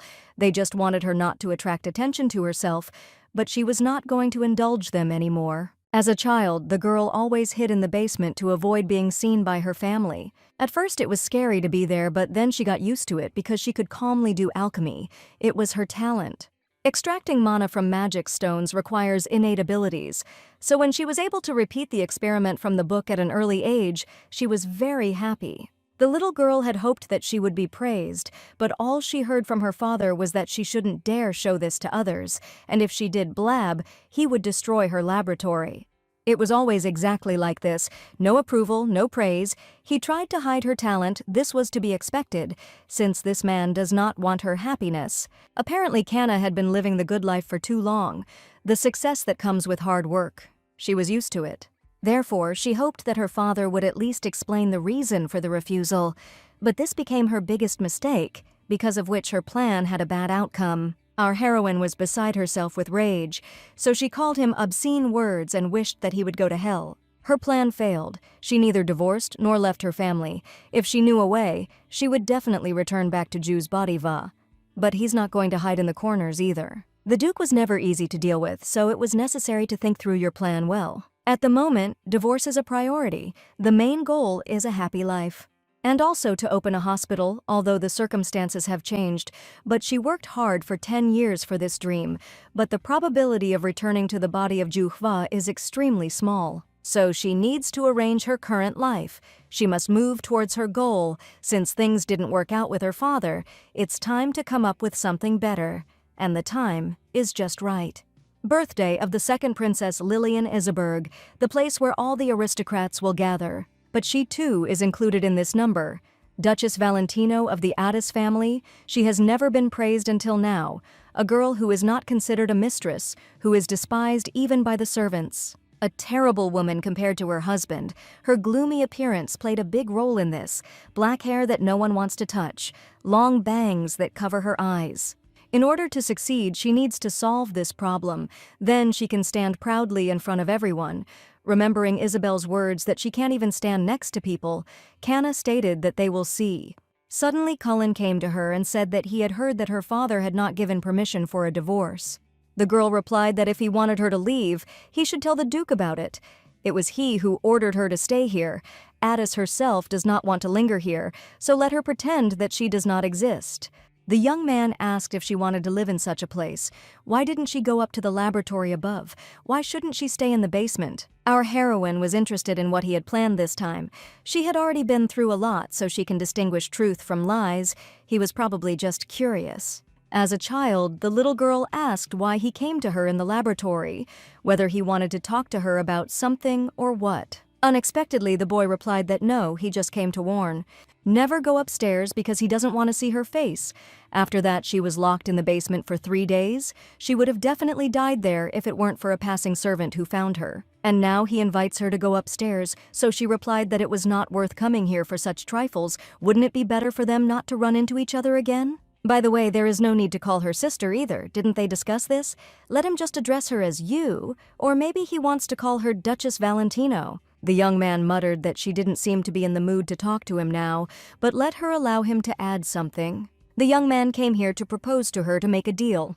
The guy wants her to continue to take care of the baby's health, but he thought to himself that this is the only way to continue the conversation. Kana asked him if he still didn't believe she would recover. Cullen replied that he was telling me this. Lucy already had health problems. Because she is an illegitimate child of a servant, everyone looks down on her, and this puts a lot of pressure on the little one. Please let him prepare some medicine for her to strengthen her body and spirit. The girl is often sick, so let him examine her every day. The girl replied that the offer was good, but what would she get in return? The guy said that he would give her whatever she wanted. The girl replied that she wanted 2,000 gold every month, but she thought to herself that he would hardly like that, so she would agree to a smaller amount, but it would be better to name more at first. Although for aristocrats, this is probably not enough for a month, but suddenly the guy answered that he agreed. What else does she want? Our heroine was confused and asked again if he had understood her correctly. She had said gold, not silver. The young man replied that it didn't matter. If he wanted silver ones too, he could have them too. When asked if she wanted anything else, Kana said a responsible and well-trained maid. Addis, of course, liked such generosity, but why it is clear that he is ready to do anything for the baby and values her very much. But why does Cullen treat her like that? After which she added that he should accompany her to the banquet on the occasion of Her Highness's birthday.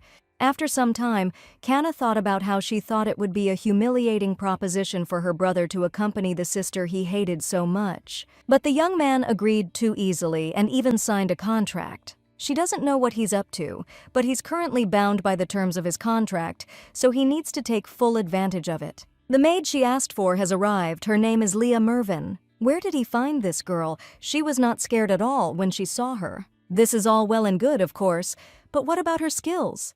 Then she showed how to cut her bangs and added that after that she should complete all the assignments and find her a new dress. When the haircut was finished, our heroine said that it was simply excellent. Now she is looking forward to the banquet even more. That very day, the brother and sister were attacking Cullen and saying that he was completely crazy. Isn't it offensive to accompany this trash? Kana just found his weak spot. They can't believe the guy willingly agreed to this. After which they declared that they absolutely did not want to ride with her in the same carriage, so they would ride in another, but that the young man replied that they could do as they wanted. The young man thought that for 2 weeks he had heard absolutely nothing from his sister. She continued to treat the baby, but he was unable to see her because he was constantly working and training.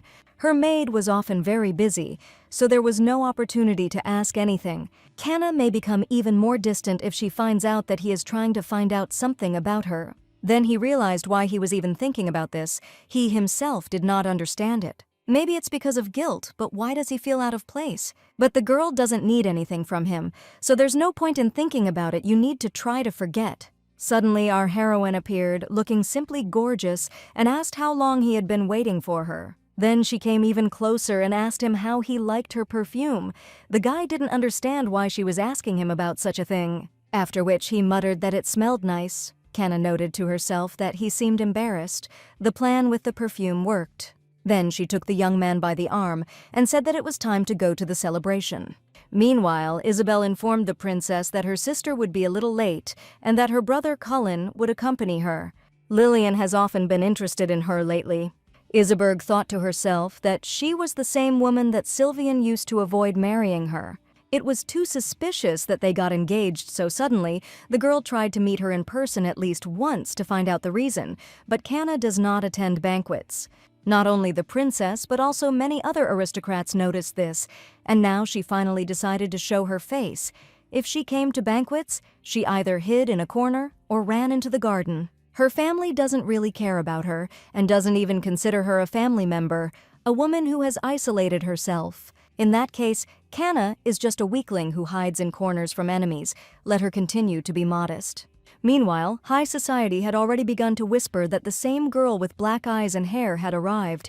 Everyone has heard that she is ugly, that is why she does not attend such events. But who is this beauty then? Our heroine noted that so far everything was going as she had planned. But why was he still here? Half an hour had already passed and her brother was frozen here like a statue. So she asked him if he wanted to go and talk to the aristocrats, but the young man replied no. The girl thought to herself why he was so stubborn, but it seemed she had successfully managed to attract attention to herself. She felt the murderous gaze of the second princess on her, which simply burned a hole in her. This is the woman who is very keen to get Sylvian, and in accordance with Kanna's plan, it is necessary to talk to her at today's banquet. But first we need to get rid of Cullen. It would be great to just knock him out. Suddenly, a man's voice was heard exclaiming that he did not know that the young man would come here, who was this beautiful lady next to him. The girl replied that Kanna Valentino, very nice to meet you. I thought to myself, what a wonderful show. He couldn't help but know who she was. The young man exclaimed that he couldn't believe it. They didn't look very much alike, so you couldn't tell they were brother and sister. Then he said his name was Colin Davis. Our heroine smiled sweetly, but she thought to herself that she saw right through him and that everything was clear from his eloquent glances alone. Probably something like he heard that she had terrible black hair, but no one told him that she was such a beauty. The guy continued that he and Cullen have been close friends since early childhood, so he is looking forward to their new meeting. But suddenly the young man grabbed him by the hand and hissed, "Who is this close friend of his here?" Colin started to whine that it hurt. Did he really want to break his arm? He just wanted to say hello. The guy asked where he had left his bride. Davis dejectedly muttered that it seemed she had gone out into the garden to get some air. Callan said that in that case he would take him to her. The interlocutor tried to object, since she wanted to talk to his sister, but the young man interrupted him and said, "Go ahead." Our heroine had no idea why he was reacting so violently, but now she can finally go about her business. Finally, the young man told her to stay where she was and he would soon return. The girl thought to herself, no way, let him not bother, otherwise he will stick to her like a leech. She has absolutely no time to play with him, because today is a very important day for her plan, and she is going to make the first move. Finally, Kanna waited for the second princess to approach her. The girl immediately greeted her and said that it was a great honor for her to meet her. Lillian must side with her, and the first step will be for Iseberg to become our heroine's ally. The fact that the princess had chosen Sylvian as her fiancé was common knowledge, and the guy himself had a hard time pushing the princess away, so he was one step away from the real danger of marriage. Naturally, this was before the young man decided to use his pawn, Kanna. The girl quickly took the young man away, but did not show her face at the events, so there was no opportunity to run into her. Therefore, the princess was madly interested in learning as much as possible about her. Her Highness said that earlier she had imagined that Addis was calling her. Our heroine asked if that was really so. Lillian said to leave this mannerism. If she were a man, she would definitely decide that Kanna was seducing her. It came out extremely vulgar. Our heroine noted to herself that the princess was more straightforward than she thought, after which she said that she really wanted to meet her. The girl exclaimed, "Why?" and thought to herself that she had rudely snatched what Iseberg so desired. She wants to give her advice. The princess does not like to beat around the bush. So if there is something to say, it is better to say it directly. Our heroine replied that she thought she already knew what terrible neglect Kanna had faced from her husband. Her Highness thought to herself that, of course, they say that even the weeds in the Duke's estate have a higher position than the Duchess, so she replied that she knew that their relationship was very reserved. Our heroine asked if she understood that Sylvian was just the kind of person he was and would never change. Lillian replied that, of course he did. Ada stated that she was too tired of his constant coldness, so she was not sure that she wanted to continue living in this marriage. She even returned to her father's house, but divorce is not an easy matter for a noble lady. Because it affects the family, naturally, her father did not approve of the divorce so easily. However, it would be good if a situation suddenly arose where it was impossible to save the marriage. This will be a completely different story, for example, Sylvian's betrayal, or if the princess continues to put pressure on Duke Alexander, any method will be good. So the best solution would be to become her partner. She can take Sylvian for herself. Lillian asked why she should trust her. Josephine appeared, who intervened in their conversation. Our heroine thought to herself, why did this damned mother-in-law come now? Her Highness said that they were having an interesting conversation here. Duchess Valentino said that she was currently living in her father's house. The woman confirmed this. She added that she kicked her out because she couldn't stand it any longer. The princess immediately turned to her and exclaimed that she had said that she had left herself. Ellister continued to broadcast that, since she sees that Kanna has not returned yet, it can be concluded that she is again trying to attract her husband's attention in this way. The princess should not worry about it. Lillian thought to herself that it was all clear why she was standing there and listening to this woman, as if bewitched. If you think about it, it was still obvious that this girl would never have wanted a divorce herself in the first place. Isabel recalled a maid asking if she had heard that the Duchess of Valentino was crawling on the floor, grabbing the Duke by the leg of his trousers. This story spread among the servants, which is not surprising, they say. She screamed shamelessly, all the way to the vestibule. Its purpose is clear, just a new way to attract attention using it. Canna Valentino is just playing with her. After which she hissed, "How dare she? Was she too weak in the gut? Did she find it funny?" Our heroine replied that she did not understand what she was talking about. Her Highness was mistaken. The girl silently poured a glass of red wine on Canna's dress, who did not understand what to do now. Lillian exclaimed that there was no need to misunderstand her. It was just a misunderstanding. Addis replied that, of course, an unfortunate accident had occurred. Her Highness's hand had simply trembled. The princess took another glass in her hands and said that another accident could happen now. Suddenly the Empress appeared and exclaimed, "Why is it so noisy here? What is going on?"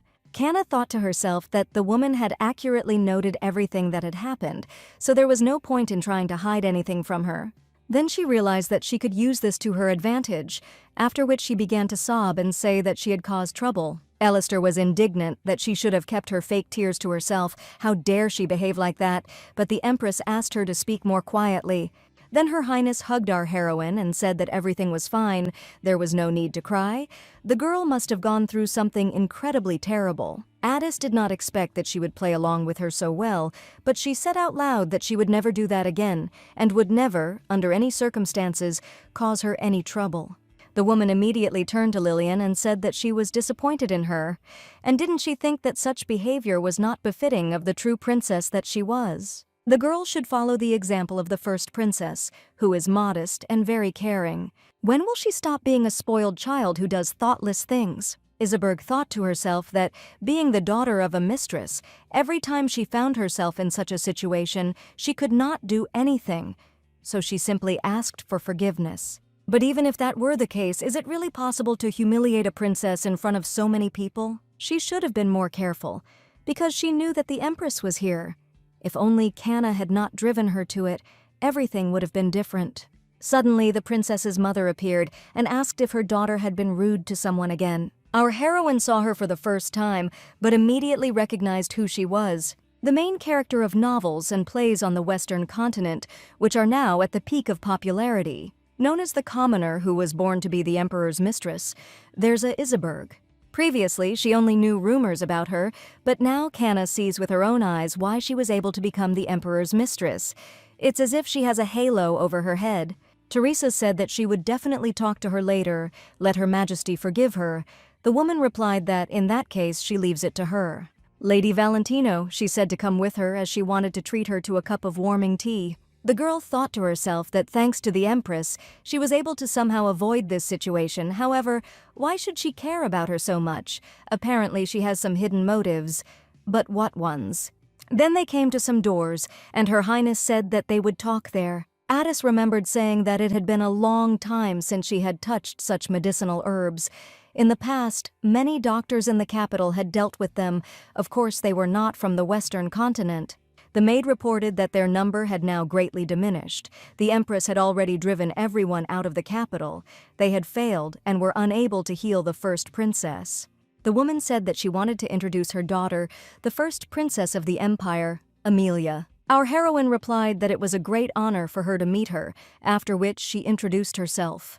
She thought to herself that she was beginning to guess why she was invited. They wanted to show her this girl, why she was wearing a veil. There must be a special reason why she doesn't take it off even at banquets. For example, she has been suffering from a skin disease for a long time. Her Highness said that she heard that she was able to cure the youngest daughter of the House of Addis, and also that she used some unusual medicine, didn't she? The girl thought to herself that, of course, this was true, but how did she know about it since Canna had asked the Duke to hide it? The woman added that she can talk about it calmly. Chloe Addis talked about what she did.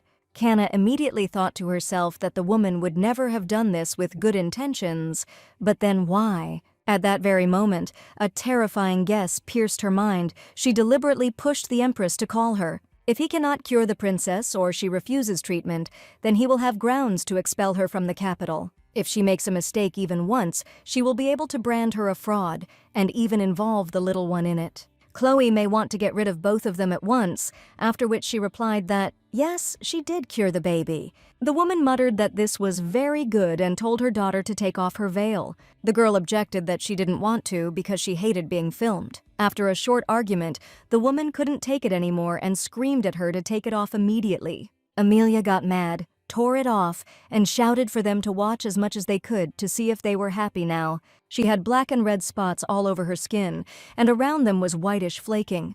It seems that this is the incurable disease that everyone has heard of. It seems as if a fungus has spread throughout the body. The woman said that many doctors tried to cure her, but the result was always almost zero. Sometimes it seemed that the disease had retreated, but then it returned again. No one could guarantee a noticeable improvement. Can Canna cure her? The girl replied that she does not even know the general state of her symptoms. Can Amelia be examined? The girl started to freak out, saying that she had already taken off everything. Wasn't that enough for her? But the Empress told her to take off all her clothes so that she could be fully examined. The princess screamed. How could her mother ask her about this? They were now in the room next to the banquet hall. Did she really want her to stand here naked like a clown? Maybe it would be better to just put it on display for everyone to see and make a show. Her Highness grabbed her head and said that she knew perfectly well that the disease had spread throughout her body, and the Duchess needed to examine her completely in order to cure it. The girl was freaking out that she didn't want to, because she hated all of this, but the woman asked her to calm down and not be stubborn. Amelia stood her ground and said that she would not show her body to the Duchess here. There was no need to even think about it. Our heroine did not understand why she was so angry with her, but she could perfectly understand the princess's feelings. All thanks to the fact that I got to know people during practice, how weak they can be. This also applies to those close to them who look after patients. The woman screamed that she was behaving stupidly, and that it was because of her terrible behavior that they had not been able to cure her for so long. Then she turned to the Duchess and asked her to cure the princess's illness. Did she know how many years they had been suffering from it? But this ugly skin does not go away. They even started spreading rumors that she gave birth to a decomposing corpse. Our heroine thought to herself that she was not treating her as a sick person, not as a princess, not even as a daughter. Amelia muttered that she was very sorry that her mother had to listen to such things. It would be better if she just died or disappeared from her life. Her Highness exclaimed, "What is she talking about? Let her watch her tongue." The daughter screamed. How could her mother be the first to say such a thing? How could she call her a decomposing corpse? Why doesn't she tell him honestly? Just die and disappear? Then she won't have to listen anymore that she gave birth to a living corpse. And she won't stand in the way of her beloved son anymore. So let him just order her to die. The Empress was outraged that she asked her to watch her language. Does she really want to be punished? Our heroine decided to intervene and said that, unfortunately, she did not have the necessary tools for treatment with her. Besides, this place is really not suitable for inspection. Let him allow her to visit them in the palace later for inspection. It will be better for everyone. Her Highness replied that, okay, that's exactly what they would do. Canna said that they had agreed, and then she would leave first. The girl thought to herself that she was finally able to get out of there. When she watches other people quarrel, it is very exhausting. After she leaves, they will probably continue to argue. It's just a terrible atmosphere. The Duchess is sure that they are both very tired after so many unsuccessful attempts. Going out onto the balcony, the girl thought that this was very difficult. So much had already happened in such a short time. Were all banquets like this? She was mentally exhausted. The plan to unite with the second princess was a complete failure. But in her hands appeared a better card, the Empress and the first princess. However, when she was going down the stairs, all the eyes of those present were fixed on her. There were no good intentions in them, and no one approached. Everything immediately became clear. They were interested in her. If the girl successfully healed the princess and their expectations were high, then perhaps respect would appear. Orsini appeared on the balcony. Our heroine thought to herself, doesn't he check in advance whether there is someone on the terrace or not? The only thing she missed now was him. She hadn't seen the guy in the banquet hall. What a misfortune to meet him here. She had already suffered enough today. Let him get out. But suddenly the young man asked for forgiveness and said that he did not know that there was already someone there. The guy couldn't even imagine that such a beautiful woman was languishing here in anticipation. Canna didn't understand what kind of nonsense he was talking about, why he was speaking in such a gentle voice. Did he really not recognize her? Orsini declared that today was simply a wonderful night, perhaps all because he was in the company of such a lovely lady. Our heroine guessed that her brother thought that she had either dark blonde or dark purple hair, which looks black in the dark, and so he mistook her for a completely different person. Then it dawned on her that she could use him as she wanted. Of course it made her sick, but she had to play along with him to get revenge. Therefore she muttered that he was flattering her, but the young man objected that, in no case, Orsini was sure that he was not the first to shower her with compliments at the first meeting. The girl replied that it was because she didn't really like banquets. She didn't attend them often, so she didn't know many people. Today she decided to come, and as expected, something like this doesn't suit her at all. When the young man replied that it must be fate, since he also hated such events, Kanna thought to herself that it was a good joke, since drinking and having fun were his favorite activities. After which he said that if the lady was not married, would she like to walk with him in the garden? He would like to accompany her if she did not mind. After a pause, our heroine replied that she would do so with great pleasure. I thought to myself that the young man looked disgustingly pleased, but let him enjoy this delight while he can. The despair into which he will plunge, having learned the whole truth, will be even more colossal.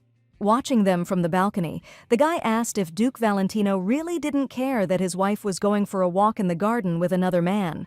Sylvian asked if he was mistaken. His friend replied that no, he saw her from behind, but he was sure it was her dress.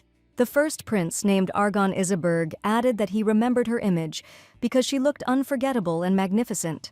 He understands that the Duke has just arrived and has not heard much yet, but the Duchess of Valentino looks irresistible today. Let him just not say that he had no idea about his beautiful wife.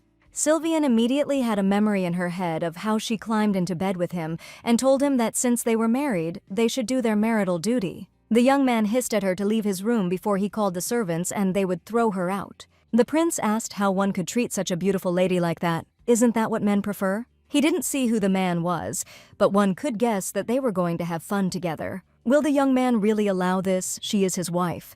Meanwhile, Orsini was saying that if he marries, he would prefer to be a husband who is attached to his family.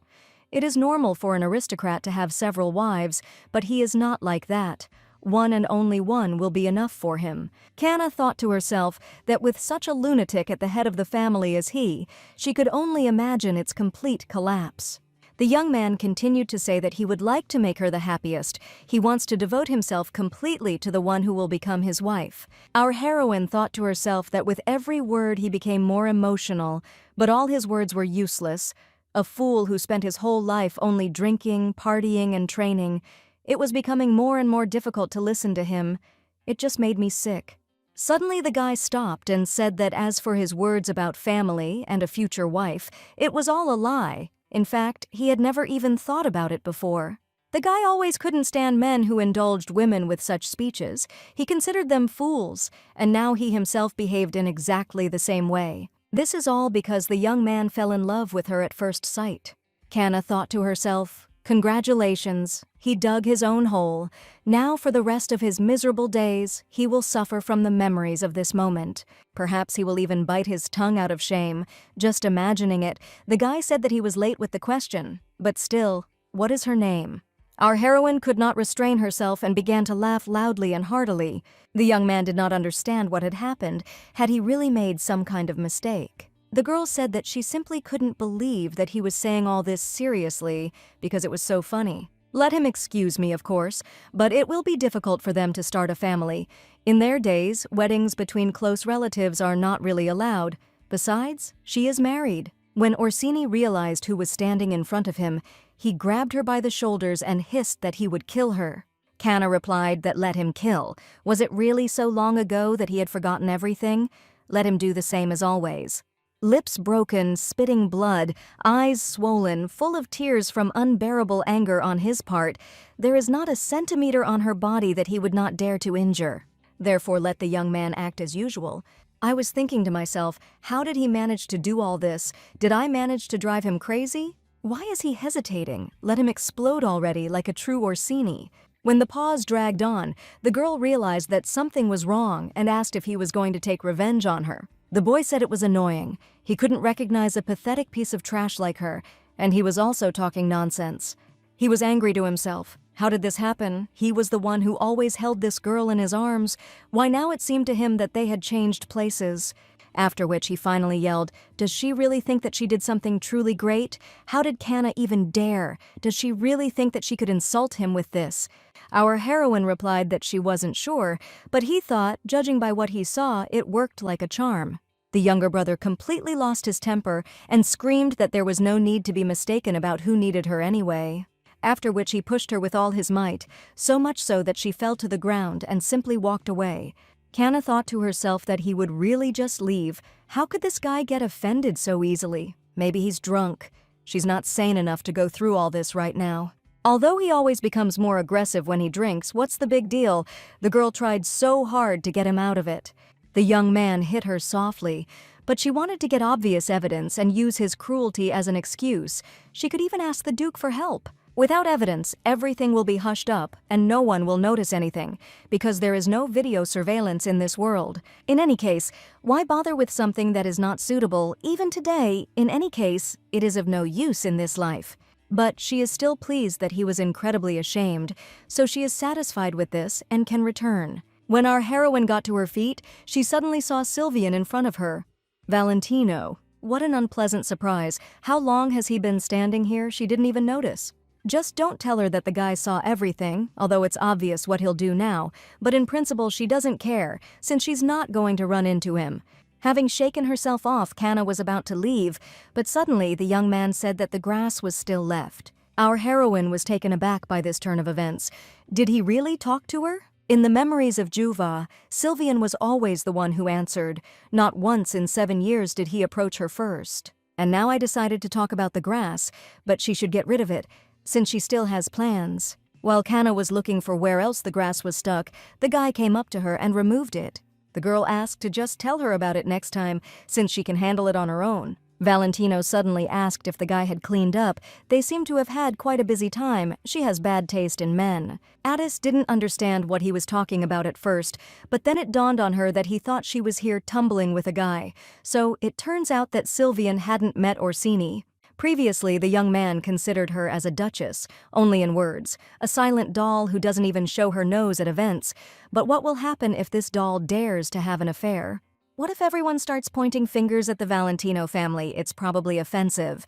Maybe he'll even decide to replace her with another doll. If Sylvian himself wants a divorce, Duke Alexander will have no choice but to approve it. After which she replied that, indeed, at present, her taste in men is simply terrible, which is why she is married to a duke. The guy asked if she admitted it. At night, in an empty garden, in such a mess, even her face was burning. Our heroine thought to herself that her face was burning because Orsini was shaking her violently. Then she replied that she was not satisfied. It was not as rich as she expected. In general, he has nothing to worry about, since when did he become interested in her personal life? The young man replied that it did not matter what she did. Let her please make sure that his family's reputation was not harmed. This is a lawn outside. Even animals don't do that. Isn't that worse? What she just did cannot be considered as behavior appropriate for an aristocrat. Kana thought to herself that she had deliberately presented everything in such a light in order to divorce him, but who gave him the right to talk about her like that? The guy never even looked at Juhva when she so desperately craved his attention. Even after their wedding, on their wedding night, the girl waited for her husband until dawn. Even after returning to this body, he could not distinguish that his wife had become a different person because he continued to neglect her. Sylvia never perceived her as an equal human being, after which she said that she could really understand how much he cared about the prestige of his family. Considering that the husband didn't even show up on their wedding night, why, 7 whole years later, did he suddenly become interested in how his wife was doing in her personal life? The young man grabbed his head and said that she was doing all this because he didn't hugged her that night. Our heroine thought to herself that this was not at all the reaction she expected, so she said that she had no idea how he came to such an idea. The young man said that he kept wondering if it was the events of the past that had hurt her so much. The girl replied that she remembered that night, but he shouldn't worry since she was doing it for a completely different reason. On the contrary, at that very moment she finally realized that he had never seen her as his wife. She just realized too late that it was impossible.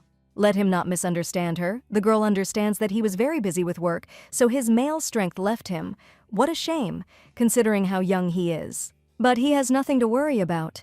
She is not one of those who like to gossip about others, but she is still a little upset about this. He should have told her about it before the wedding. If our heroine had known about this in advance, she would hardly have married the Duke. Unexpectedly, the young man replied that she should allow him to take a step forward and dispel all doubts. Kanna thought to herself that he really thought she was doing this for attention, that Sylvian was really going to get her into bed like that.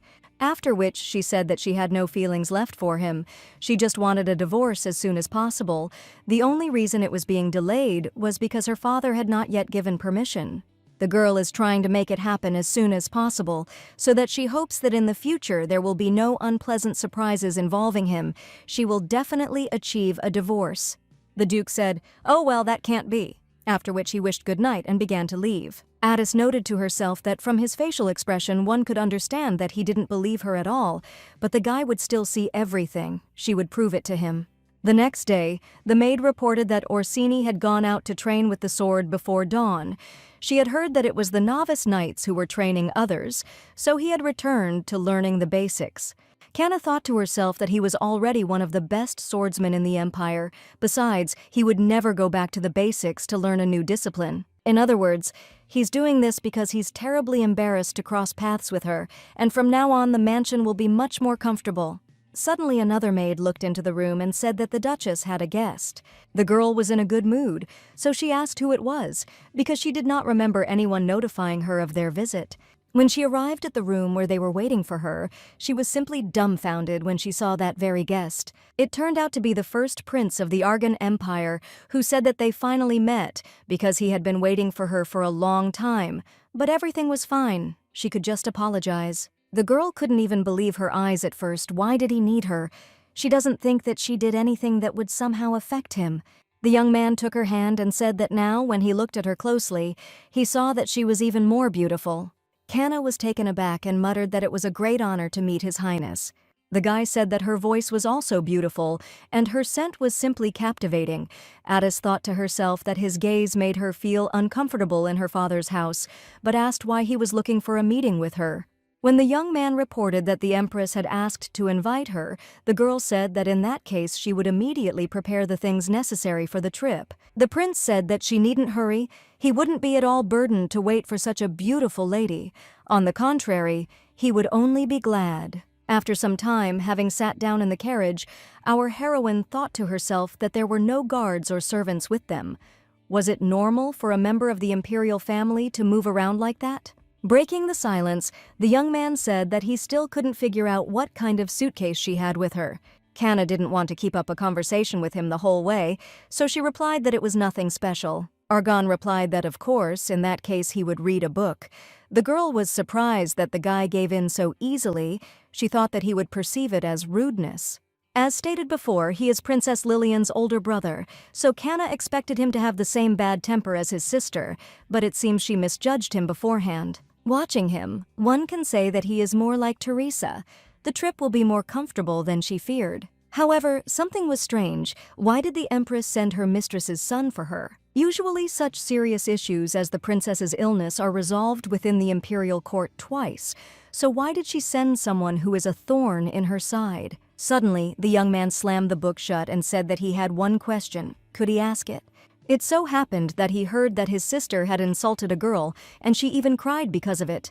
Kanna didn't understand why he suddenly decided to talk about this. He would probably try to protect Lillian, then replied that it was true. The guy muttered that it was a pity that he hadn't seen anything. Since he had been alone on the terrace, he would have liked to see her tear-stained face. But he believes that he will still have such an opportunity, after which he returned to reading the book. Our heroine was perplexed by what just happened. How can one end the dialogue like that? Rumor has it that he's a real psycho. He doesn't look like a threatening person, but he's not normal either. He's just a weirdo. Suddenly, the carriage ran over a stone. The girl could not stay in place, so she fell right on the prince. The young man immediately asked if everything was okay, as she almost hit her face on the glass. Our heroine replied that she was fine, but she thought to herself that it scared her. If it weren't for him, she could have broken her nose. Suddenly, the doors opened and the servant asked if everything was okay with them. He apologized for this. There seems to be something wrong with the wheels. They will have to replace them. Could they come out for a while? Having jumped outside, the young man noted that there was simply a sea of dirt around. Then he told our heroine that if she didn't want to get dirty, he could help her.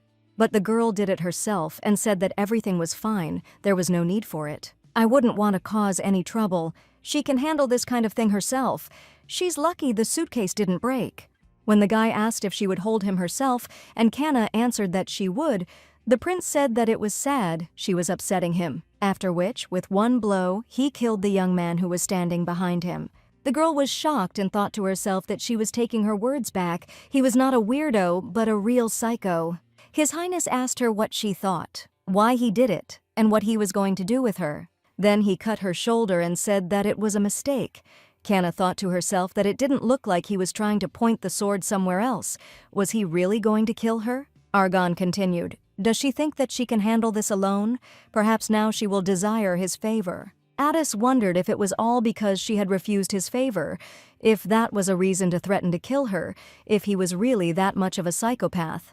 What to do now? She has a couple of protective herbs in her suitcase, but she is not in a position to try her luck. She has no choice but to do what he wants, so she replied that she needs his favor. Now the young man can carry her as her clothes are getting more and more wet. Our heroine can't take such risks. She only has one life and she values it, so now she needs to be nice to this crazy psycho. When people in cloaks appeared around, the guy said that the carriage needed to be repaired, and he also killed the coachman, so a new one was needed.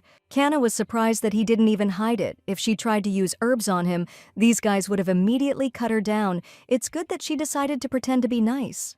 The prince turned to her and said that it was time for them to return to the carriage. He would make sure that she did not get dirty or wet again. When the guy was whining at her to be careful and not hit her head, our heroine couldn't believe that this man had just killed someone. After some time, they finally arrived at the imperial palace. As soon as they met Teresa, the prince immediately left them as if nothing had happened. The woman noticed that she had hurt her hand and said that she needed to show it to a doctor, but the girl objected that there was no need to worry. It was just a small scratch. She could cure it herself. Then she asked if she had any problems with Argon. Let him be sure. She would scold him properly later, but now she needed to go to Amelia. On the way, Addis calmed herself down and said that it was all in the past. It was good that her hands had stopped shaking. The most important thing now is to cure the princess, because she doesn't think anyone will take her side, even if she tells everything. The girl has dermatitis all over her body. It has a characteristic red pattern with slightly yellowish tones. This is most likely nummular eczema. The skin is covered with characteristic patterns that look like gold coins. Then she asked whether they had tried to treat the disease, whether they had taken any medicine. The woman replied that they had followed the instructions of the imperial advisors. She did not take anything internally, only smeared the ointment, after which she ordered that it be brought and shown to the Duchess. When they handed her the bottle and added that after she applied it, the itching subsided, our heroine was taken aback that it was a dark gray substance. The Empress reported that everyone gave her the same recommendations for her treatment. It was usually advised to bathe her 3 times a day in a bath with hot water and several herbs, and then apply ointment to the areas affected by the disease. Our heroine asked in bewilderment how they could prescribe mercury to her. This is a metal that becomes liquid at room temperature and also has a sterilizing effect, which is why it was used in the West to treat syphilis and skin diseases. He was also well known in the West, as it was said that his medical abilities were responsible for the remarkable fortitude of the late Emperor Xin. However, the substance contains a deadly toxin, which has led many people to mercury addiction. Kana remembered hearing about it at the group presentation, but didn't expect that knowledge to be useful here, so she asked how long she had been taking the drug. When Teresa replied that it had been about 2 weeks, the girl exhaled that if she stopped using it now, she could avoid addiction. When Addis said that this could no longer be accepted, the Empress objected that without him, the princess's condition would only worsen. Our heroine thought to herself that they had added a few extra drugs to the mercury, but even so, it was still poisonous. After which she said that this cannot be used. She also needs to reduce the number of baths she takes, even if it is uncomfortable for her. Please let her wash only once a day. Let her avoid getting water on damaged areas of skin as much as possible. If questions arise, she will be happy to answer them. Suddenly the girl said that she really wanted the princess to stop being treated. Didn't she understand that in this way she was simply causing her to die from scabies all over her body? And why should she reduce the number of baths? The girl wants her body to be soaked with sweat and fluid from wounds or something. How dare she mock her? They brought in some charlatan again to treat her. The Duchess is trying to fool them. Amelia is not going to be treated by her method. Canna said that if she did not stop using this medicine now, she would never be cured of her illness. Her Highness was taken aback by such a statement and asked how she dared to speak to her like that. Addis explained that she understands that it is important for her to be clean, but 3 times a day is too much. Excessive bathing and washing makes her skin dry, and this only worsens its condition. In addition, this medicine is made on the basis of mercury. Although it helps to reduce itching, it is poisonous, but I did not finish the last word, since this approach is not entirely correct. Mercury is widely trusted throughout the continent as a medicine. No one will believe it if it claims to be toxic without solid evidence. So having simply said that this ointment was so strong that it was making her condition worse, the princess asked if Canna wanted to say that all the other doctors had prescribed her medicine incorrectly, even the royal advisor. Our heroine objected that they were also people who could not cure her illness. She was told that her skin condition had been causing her discomfort for a very long time. Does this not mean that all the treatments she had previously received were not very suitable for her? When our heroine added that this itch must be endured, Amelia began to get furious. She screamed that there was no need to talk as if it was easy. Would she have used this ointment if she could endure it? Does she understand how painful this is? Her whole body itches so much that she wants to die. It hurts so much as if she were burning alive. Could Addis endure it if she were in her place? Canna understood that the princess had been suffering for so long that patients like her no longer accepted logical solutions, so she said that if she wanted to get better, she would have to accept it. She will make some medicine to help her with this. She will feel better after applying it, and it is necessary to change clothes. Cotton ones will be more suitable. The princess hissed, "What cotton? Does she really want Amelia to dress like a commoner?" Our heroine calmly explained that there are damaged areas all over her body. It is necessary to wear clothes that allow the skin to breathe.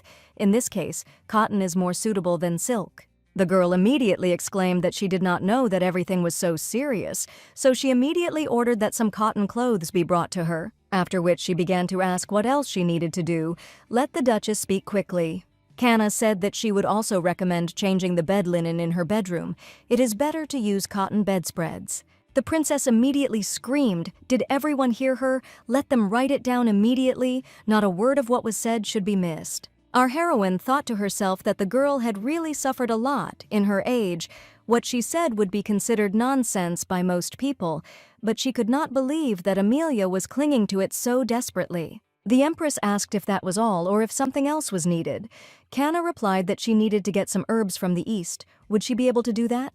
Teresa replied that she had enough connections with merchants. She could easily get everything she needed. Just let him say what he needed. For the sake of saving her daughter, the woman would get anything. Addis thought to herself that the Empress really cared about her daughter. Her cooperation would only make her job easier. She was glad that the first treatment session had gone smoothly. After some time, the coachman announced that they had arrived back at the estate. Canna was feeling unwell, as her head was spinning. When the young man asked if she needed help, the girl replied that no, everything was fine. Suddenly, our heroine felt pain in her arm, and the smell of blood made her sick. The wound was deep. Maybe it was all because she had relaxed now.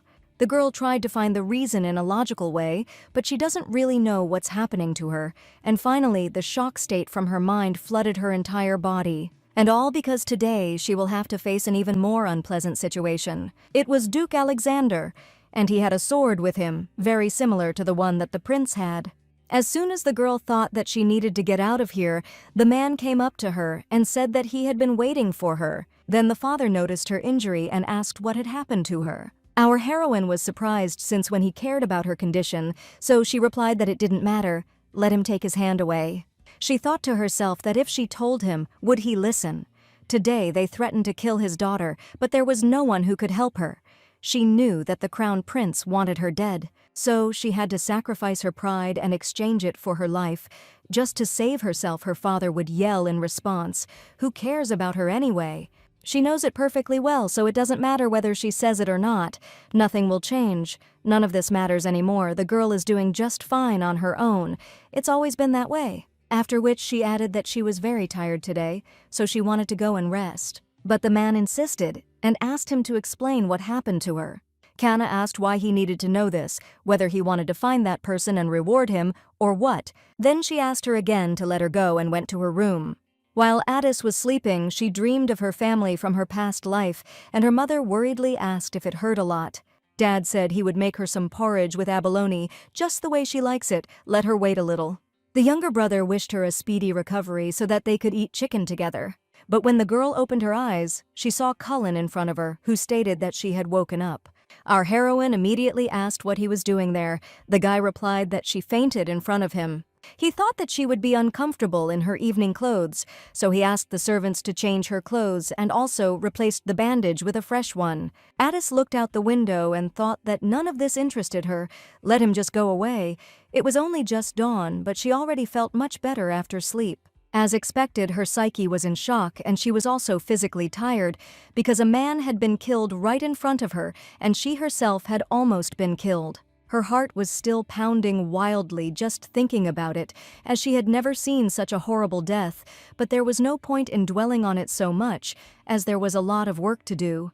When she began to get out of bed, the young man said that she should rest a little more, but Kana objected that everything was fine, so he could return to his place. When asked what kind of wound she had on her hand, the girl replied that it was nonsense and that he didn't need to know. The young man stopped her and said that they had not finished their conversation. Addis replied that she had nothing more to talk about with him. The younger brother replied that he had something to say. She should know something. Our heroine objected that she didn't owe anyone anything. The guy asked where she was going at such a time. Kana answered that she was going to the lab. She needed to prepare something. Cullen went on to say that his sister had better rest today, as she was pale and looked as if she was about to faint again. The girl couldn't stand it and screamed that she told him not to call her that. How gladly she is his sister, who is he to call her that and interfere in her affairs? She is nobody to him, and he is nobody to her, so there is no need to attach importance to this just now, because it is disgusting. No need to make such a face over a couple of words. They were nothing compared to what he did to her. She has no idea what he was thinking about when he changed his attitude, but for her, it was only fleeting. She succumbed to the moment. The guy objected that what happened was in the past. The young man really regrets what happened in the past, so he just wanted to fix their relationship in the future. Our heroine laughed and asked what he was talking about, who needed it anyway. He, as always, has his own mind. When he doesn't like her, she should drag herself along, but still should be nice to him, even if she hates it. The young man objected that everything was not so, but if so, then he would not say a word to her. They can't help but cross paths. Will she really continue to avoid him? Their past won't change the fact that they are relatives. Didn't she look for him while she was sick? Didn't she call him little brother while she was sleeping? Deep in her heart, Kana would like to count on her family, wouldn't she? So the sister can rely on him since she only has him.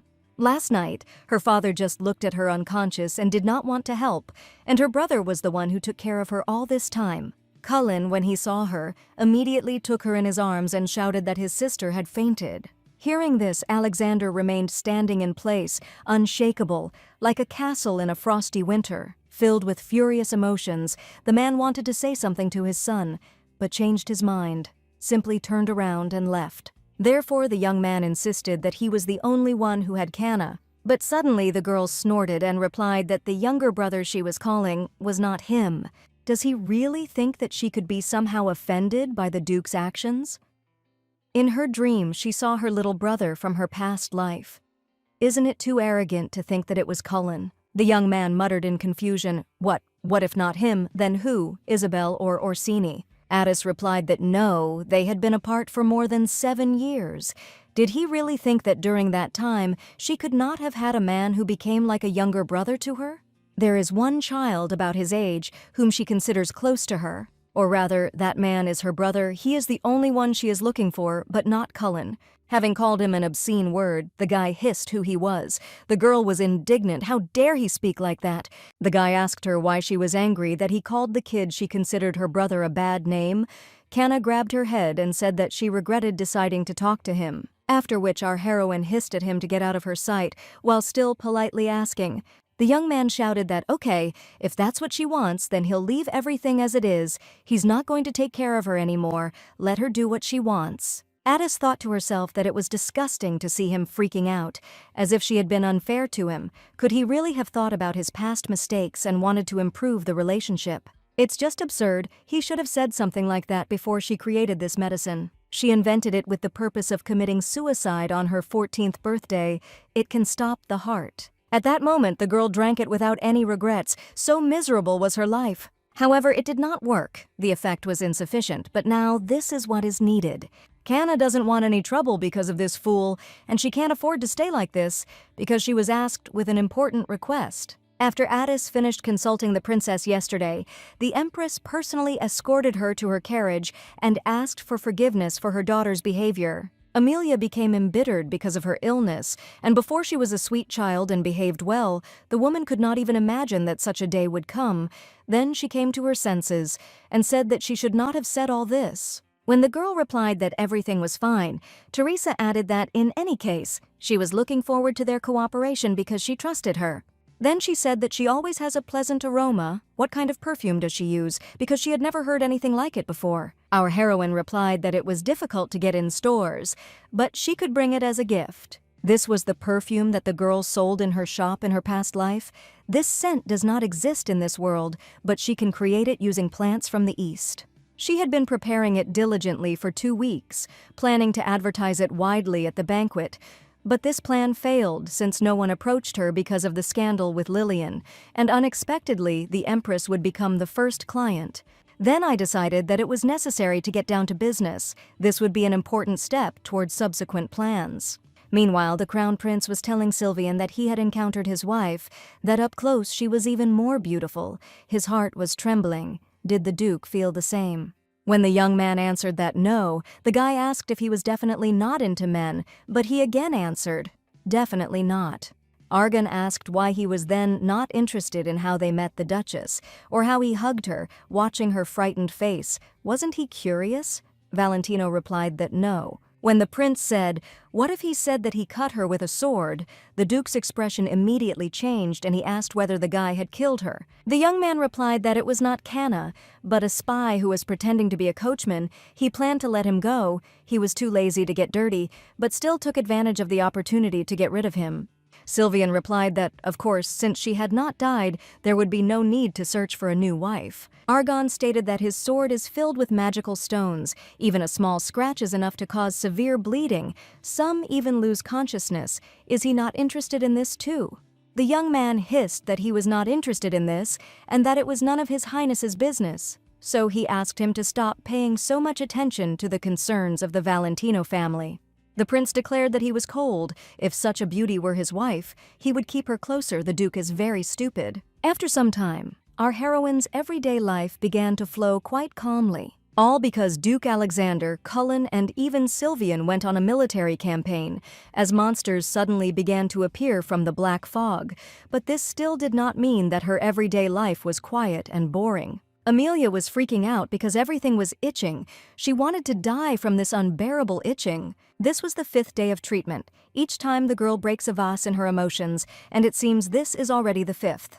However, despite her strong anger, she never threw them in her direction. On the contrary, she tried to do it in such a way that not a single fragment would reach Kana. Amelia does not want to cause harm. She is just in great pain. The princess screamed when the medicine would be ready. It seemed like her skin was burning. She was in such pain that she wanted to die. However, she followed Addis's instructions without question. The girl stopped using mercury, which made her feel better, began to wear cotton clothes of commoners, and did not scratch the inflammations. Her Highness was able to do this only thanks to her stubbornness and determination. It is precisely such patients who melt the hearts of doctors.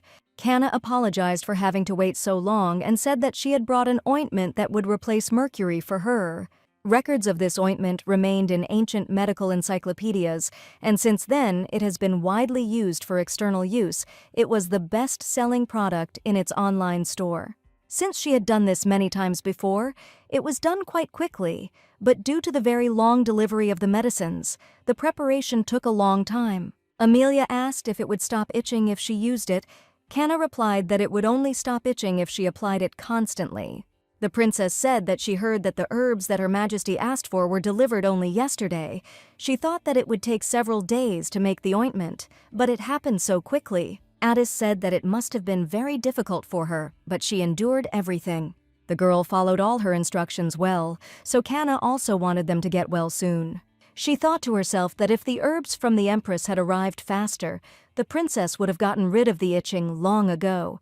Teresa said that she had connections with Eastern traders, so why was there such a delay?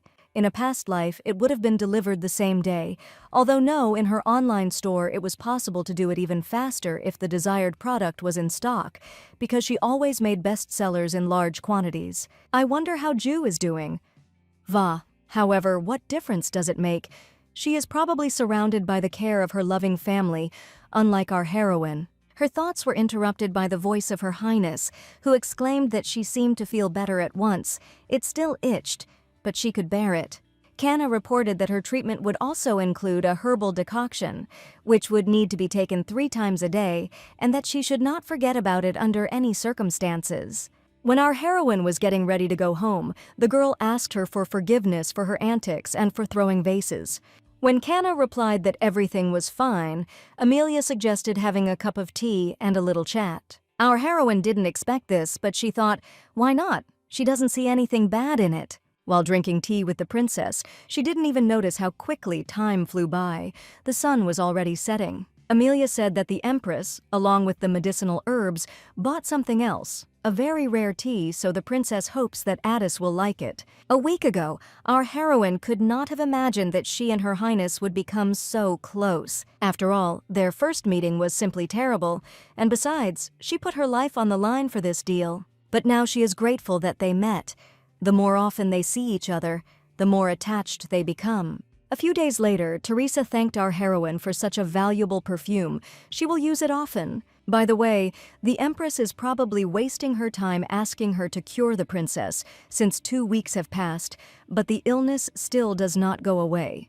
Canna thought to herself that it was impossible to get rid of a serious skin disease in such a short time, but Amelia was more patient, unlike the Empress. After which she said that this disease is not one of those that can be cured quickly. Do not worry. Soon the princess's skin will stop itching. In general, the treatment is progressing very well. Suddenly, Her Highness was informed that the second prince had come to her, and the woman cried out for him to come in.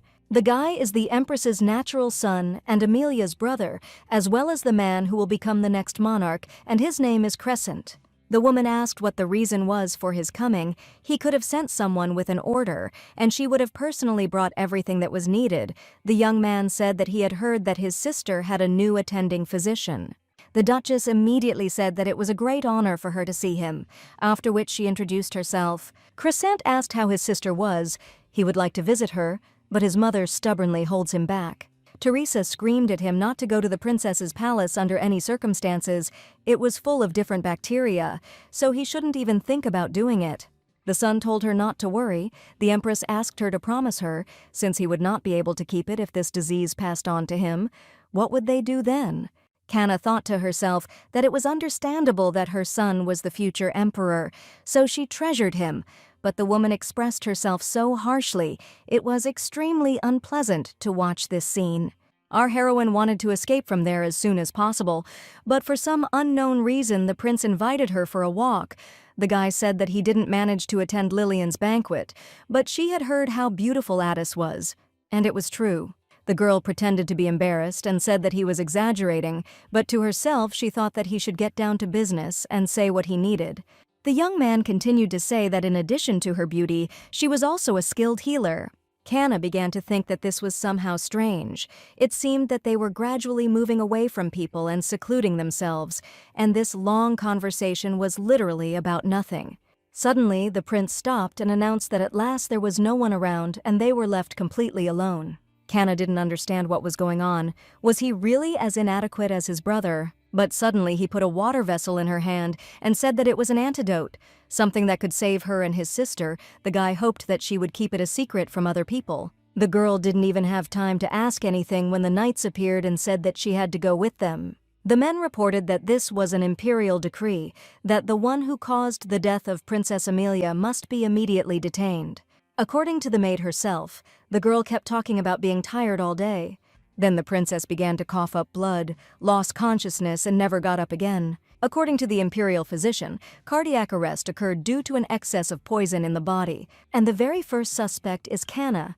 Teresa screamed that she asked to cure her daughter and trusted the girl, and she killed her. Our heroine replied that she did not do this, and the accusation was false.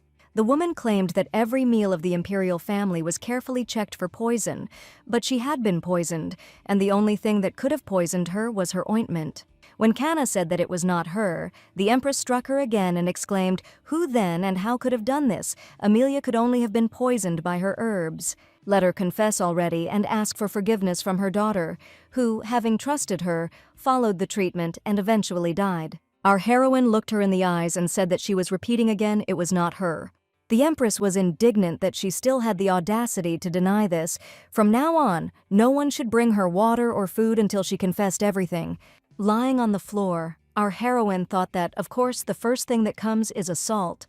She knew that the real essence of the empress was hidden under this mask. This is not the first time she has been falsely accused, but this case is the worst of all. Throwing aside all norms of decency, they treated her worse than cattle, and they don't even have any concrete evidence. The reason they don't value her is because she is a duchess. Nobody cares about her. She has no way to defend herself, and no one to defend her. But now the girl needs strength in order to survive and stand firm in this tough world, and only she can force herself to move on.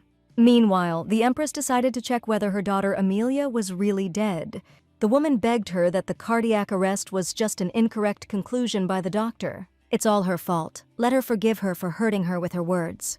Suddenly, the emperor appeared, Luke Eisenberg, who hissed how she could allow the treatment of the princess by a person who has no medical education, and also Kana Valentino. Teresa muttered that she just wanted her daughter to get better so desperately that she had gone completely crazy, and that it was all her fault. The man thought to himself that the empress had acted very stupidly, which was not typical of her. Despite her cruelty and ruthlessness, she was quite smart. Therefore, he could not even imagine that she would act in such a way and bring his daughter to death. Anyway, what's past is past. Kana Valentino is in jail now, and that's great. After which he stated that the trial would take place tomorrow, and right now the Dukes of Addis and Valentino are in a black fog, and it would be better if they closed this case while they were away. This girl killed a member of the imperial family. Her husband and family will never be able to clear their names, and he is absolutely serious. These families are the descendants of the Holy Knights, those who drove away the Black Fog, whose bloodlines are considered nobler than the imperial ones. They are like an eyesore. He cannot exterminate their race since they are needed by the entire Western continent.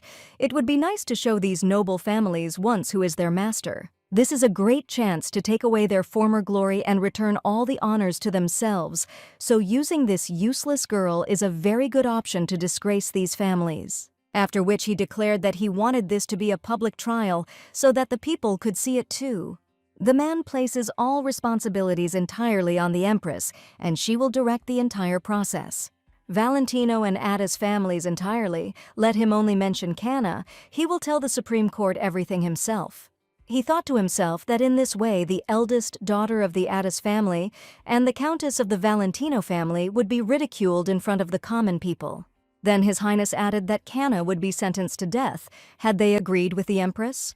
The next day in the courtroom, people shouted that she had black hair, which was indeed the same color as the ominous fog. They see black eyes for the first time, how disgusting it is. The Empress ordered everyone to remain silent, as it was time to begin.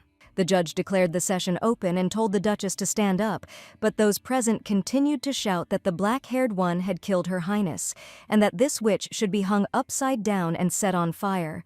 One of those present was her younger brother, who was hiding under a black hood. The girl thought to herself that a public trial is held extremely rarely, today about 100 commoners. The reason the Empress tolerates all this is because she had planned to do this to her from the very beginning. Simply put, the purpose of this show trial is to humiliate the families that are connected to our heroine. The judge said that Canna Valentino was entrusted with the treatment of the princess. Is this true? The girl replied that yes. The man asked if it was true that she had used oriental herbs to develop the medicine. Canna replied that yes. Immediately, screams began to be heard that she treated the seriously ill Amelia with only herbal tea. What kind of nonsense is this, especially since she doesn't even have a medical education? His Honor added that they had preserved the herbs which the Duchess had used and had called as a witness a pharmacist who was the manager of an oriental tea house. Our heroine thought to herself that a tea house is just a tea cafe. So here the common man who makes drinks is called a pharmacist. Judging by his clothes and the amount of jewelry, he somehow suddenly became rich. The witness was told to look carefully at the herbs that were part of the medicine and say whether they were suitable for treatment. The man replied that he understood. Then he stated that, having examined the herbs, it could be said that among them was the three-spined honey locust, the main characteristics of which are a thin base and a round cross-section. The dried thorns of this tree are actually a medicinal product. When asked whether this plant is dangerous for humans, the man replied that it is not at all, although he is not sure whether it is possible to say such obscene things in court. The whole point is that this tree is a remedy against constipation. The common people did not understand what he was talking about, what constipation, because Her Highness had a skin disease. He is clearly some kind of charlatan, a pharmacist in name only. How could they bring him as a witness? The man exclaimed that he was not finished yet. Besides this, the Duchess also used rhubarb, honeysuckle, cordyceps, and 7 more names of oriental medicines. She mixed all this and cooked it like some kind of potion. There is a high probability that this mixture became the poison.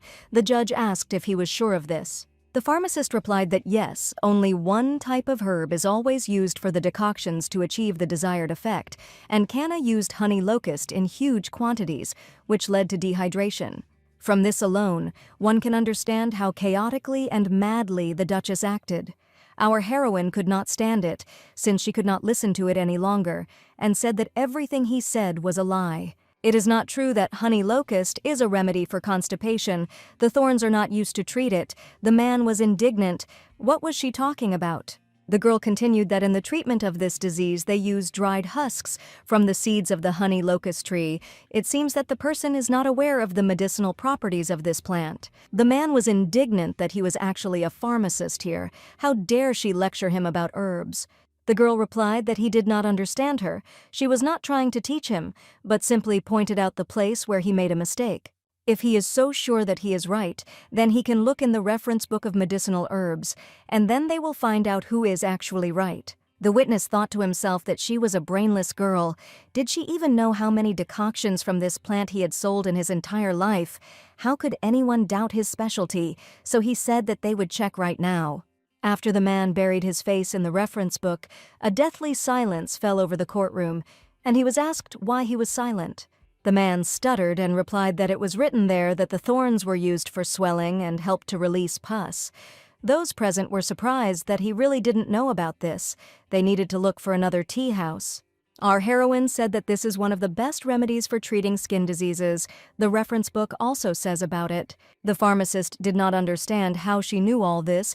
Even he was hearing about it for the first time, but he muttered that it was true. Canna thought to herself that she didn't know how much they paid him to come here, but if he was going to insult others, he should be prepared to bury his career. The man stated that the problem is not only in honey locust. It is absolutely forbidden to mix more than 10 types of honey locust into one decoction. The Duchess gave Her Highness an extremely dangerous drug to drink. People immediately began to whisper that she had cooked this mixture, which turned into poison, which meant she had definitely killed her.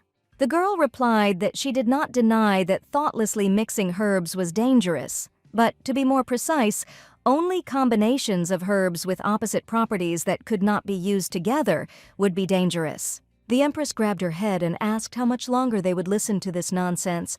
Let the judge say something already. Despite the fact that he has been told 100 times what the Duchess is guilty of, he continues to delay the verdict.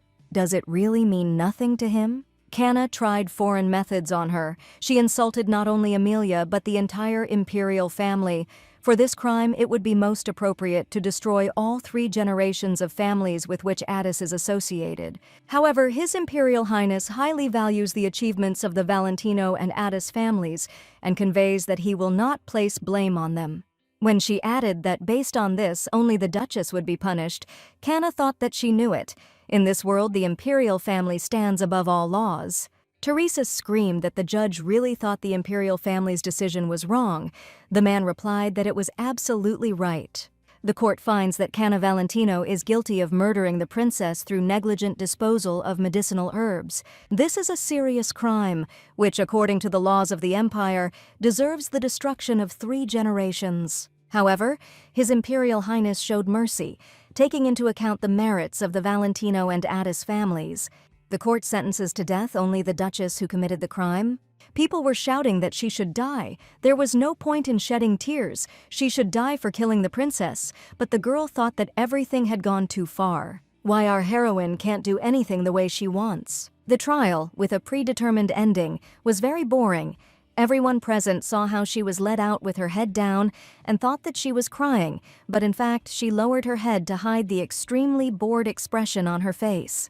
How much time had passed since she returned to prison again, but suddenly a man in a black cloak appeared. It was her younger brother Orsini, who removed her hood and said that she looked rather poor. Our heroine asked if he hadn't gone to military training.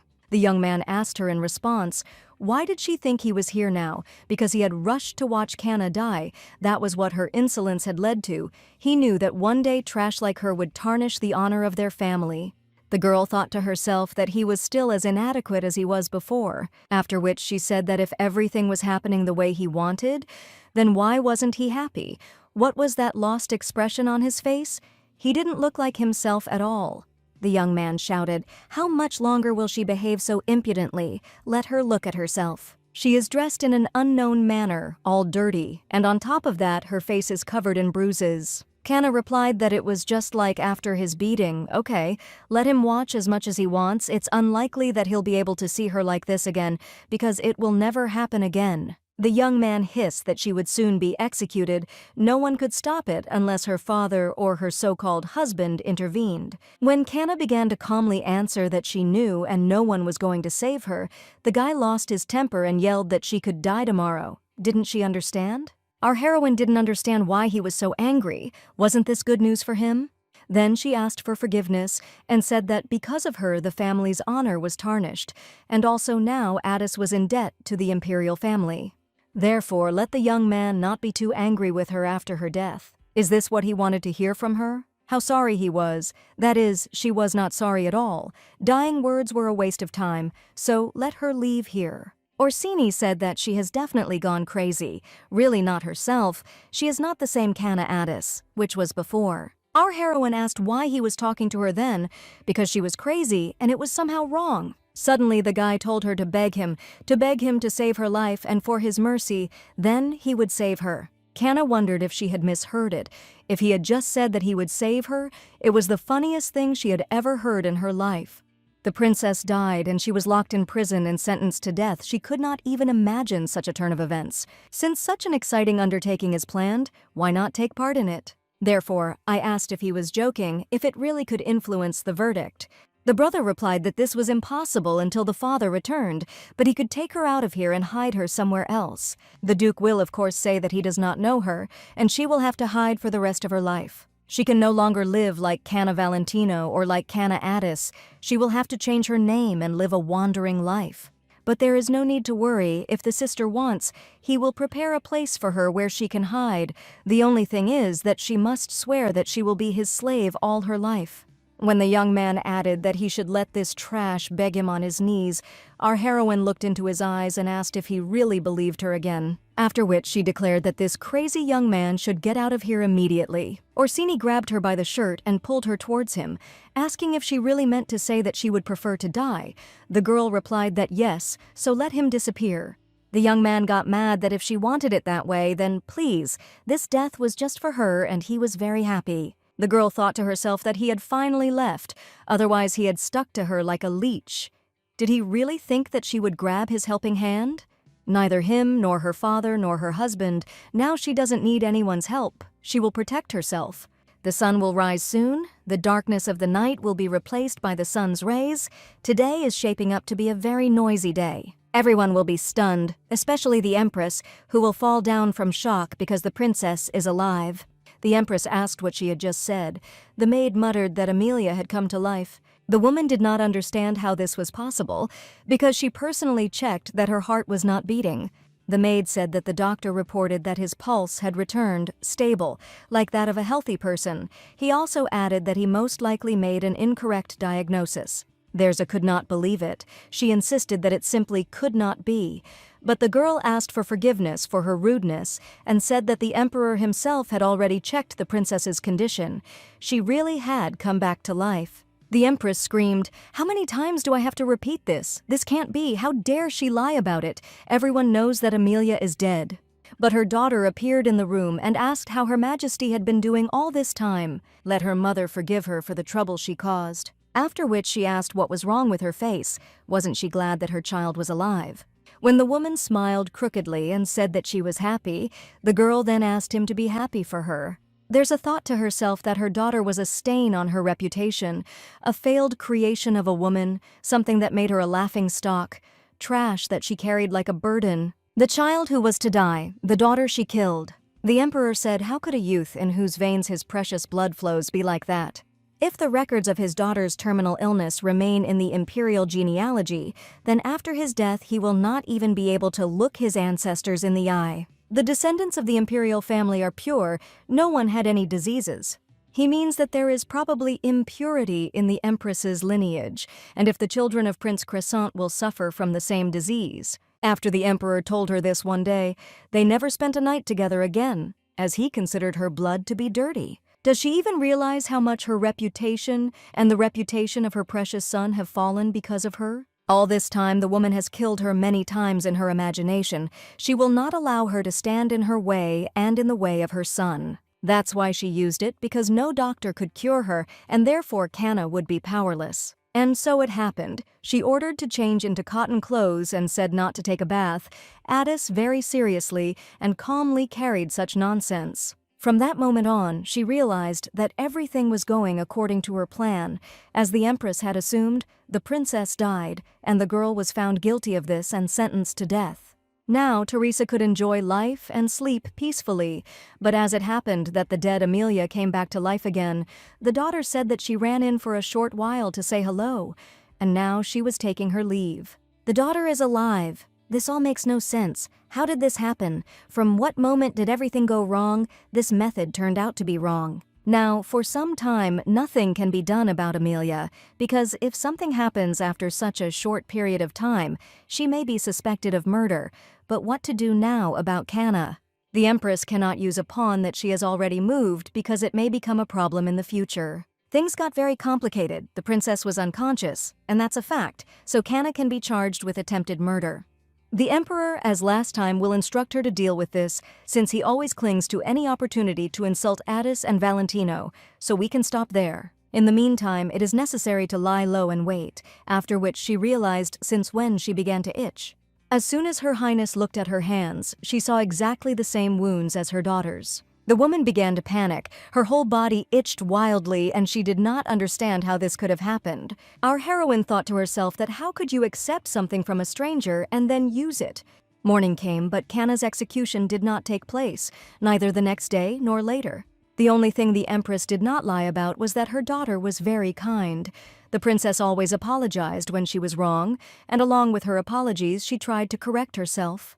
That day, she offered her a tea that Addis should like, and asked her to keep it a secret that they drank it together.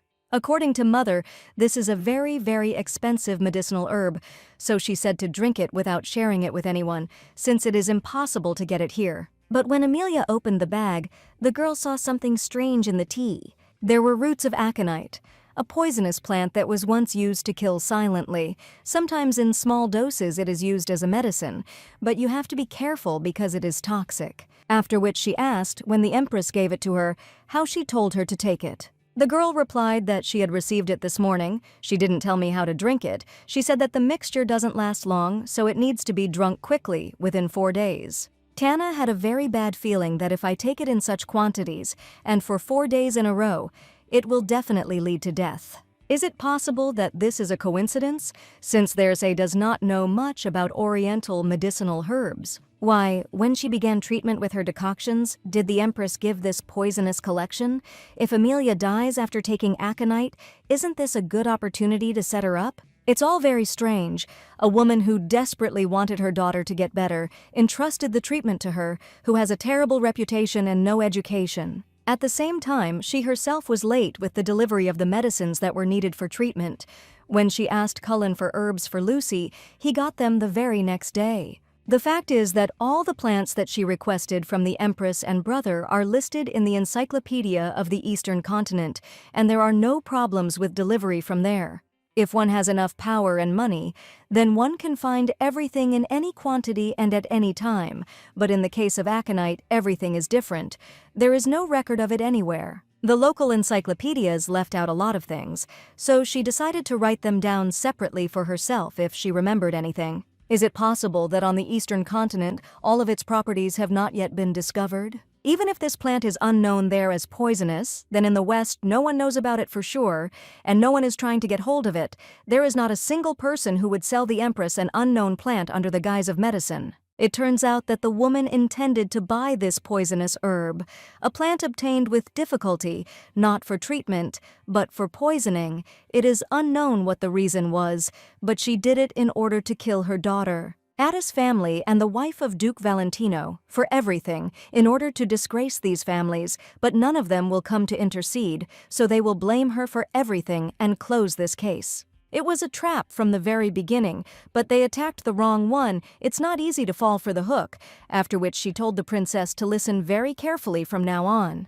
After listening to her, the girl said that everything was clear. She believed Kanna, since she knew that one day the Empress would kill her. It all started a few years ago. It was rare, but the Empress's gaze was very sinister when she looked at her. She was really ashamed of her daughter, and Amelia is also an obstacle for the future brother, whom Thersay loves more than anyone in the world. In general, the girl understood that Her Highness had decided to remove the trash from the road, and apparently the time had come for this.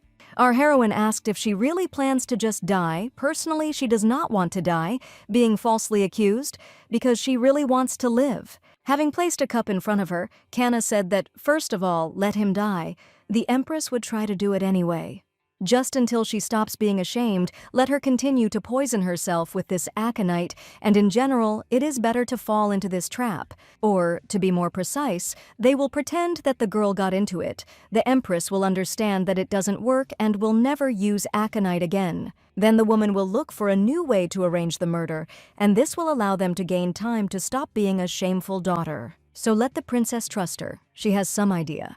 At 14, Kanna wanted to die without feeling pain and made a potion that slowed her heartbeat and was supposed to stop it. But Addis made a mistake in combining the ingredients, and the potion ended up not being lethal. The heart beat very slowly. Once every minute or two, it will stop working in about a day. So the princess will wake up before she is executed. It will allow her to pretend to be dead for a while, but it will never kill her. Suddenly, servants appeared in the dungeon and asked for forgiveness for the rudeness they had allowed themselves a couple of days ago. Her Imperial Highness wishes to see the girl. Let her allow herself to be accompanied. On the way, Kanna thought that when trying to harm someone, you need to think about the fact that the same thing could happen to that person.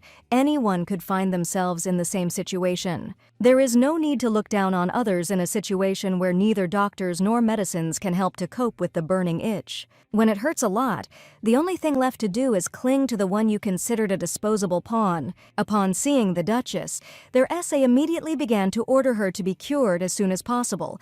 Why did she get up? Let her start already. Kanna didn't understand why she seemed so weakened. Had she suffered while she was in prison? Or what if she knew and didn't care? The Empress screamed, asking why she stood rooted to the spot. If she didn't hurry right now, she would face a cruel punishment. Amelia's skin. It was clear from the color of her face that her daughter was getting better. Would she be able to cure her too? But the only thing the girl managed to say was to ask for forgiveness, and she collapsed to the floor unconscious. Thersay grabbed her by the hair and screamed for her to open her eyes immediately. Apparently she fainted on purpose so as not to have to be treated. Is she really trying to lead her by the nose? The servants asked her to calm down.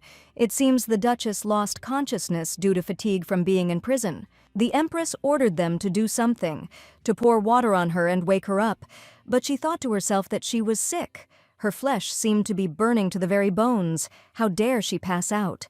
Let them bring water or fire immediately. Maybe she will wake up if you set her on fire. If even this does not help, then it will simply kill her. Suddenly the voice of the Emperor was heard, asking what kind of circus she was setting up here. The man guessed that she was quite cruel, but he didn't think that she would wave her arms like a drunkard on the road. How could one act so low? He doesn't want to see her. The woman thought to herself that the only thing she was guilty of was that she tried to do everything possible for the imperial family, and now her husband wanted to unleash all the dogs on her. Kanna is to blame for everything. Because of her, the Emperor is doing this to her. She deliberately lost consciousness because she knew that His Majesty would soon be arriving. Our heroine thought to herself that she quickly figured it out. She still had plenty of strength. She was choking so hard that her head was aching. The servants tried to calm her down, but the woman did not listen to them at all. Addis thought that the screams were screams, but she was actually unconscious. Were they going to do anything at all? And the Empress, with such behavior, would only bring more troubles upon her head, and suddenly Duke Alexander appeared in the bedroom. Dronzer didn't understand why he came. He always despised his illegitimate daughter, but why now does he look as if he rushed in, dropping everything? The man silently approached Her Majesty and took our heroine into his arms. Kanna herself did not understand what was happening at all, since she could not even imagine such an outcome of events. Why it looked so natural. But perhaps it's even for the best. Let the Empress suffer for a few more days. Already in the carriage, the girl was surprised why he sat her next to him. There was also a seat opposite him. It was also quite wide. She could have just put her there. And in general, why did he come here? If someone sees her, they will misunderstand and think that he values her. She had goosebumps all over her body from disgust. Her eyes almost opened. She felt like she was suffocating. It was more painful than sitting in prison. Why isn't he moving? He could have been waiting for a slap to bring him to his senses. Maybe he fell asleep. But when she glanced out, she saw that the man was looking at her, so she quickly closed her eyes. After which, she began to wonder if he had noticed it. She seemed to have opened her eye just a little, although she definitely hadn't, since he wouldn't have been able to sit still if he had known that Kanna had come to her senses. He had to try not to give himself away until they got home. Why was he looking so closely at the face of the unconscious man? Was she really that swollen? So much so that he couldn't take his eyes off her in surprise. It's not clear at all what's going on in a man's head. You need to stop thinking about it. You just need to endure this moment. Upon arrival, the Duke even carried her to her room. Fortunately, he did not realize that she was pretending. After this, without looking back, Alexander turned around and left. Then the maid brought warm water, lamenting what had happened to her. Then our heroine felt that she began to wipe her body with a towel. It was very warm. The girl had not lain in bed for a long time, and she seemed so soft under the warm touches of the maid. Eventually, Kanna fell asleep. Several days had passed since she had returned to the house of Addis. Recently, the Empress had come to her in person. Dronzer did this immediately as she learned of the Duke's absence. Because of her character, she will most likely not admit her guilt, and will hiss if she knew how much pain she was in.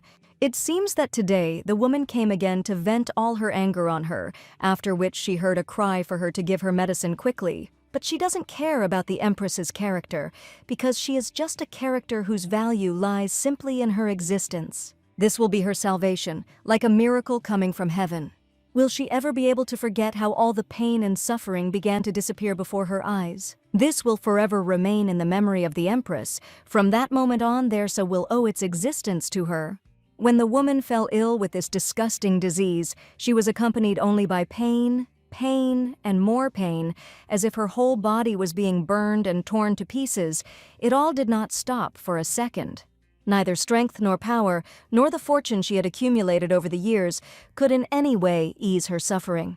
She must stop this by any means, so let him bring her the medicine immediately. Kanna must give it to her.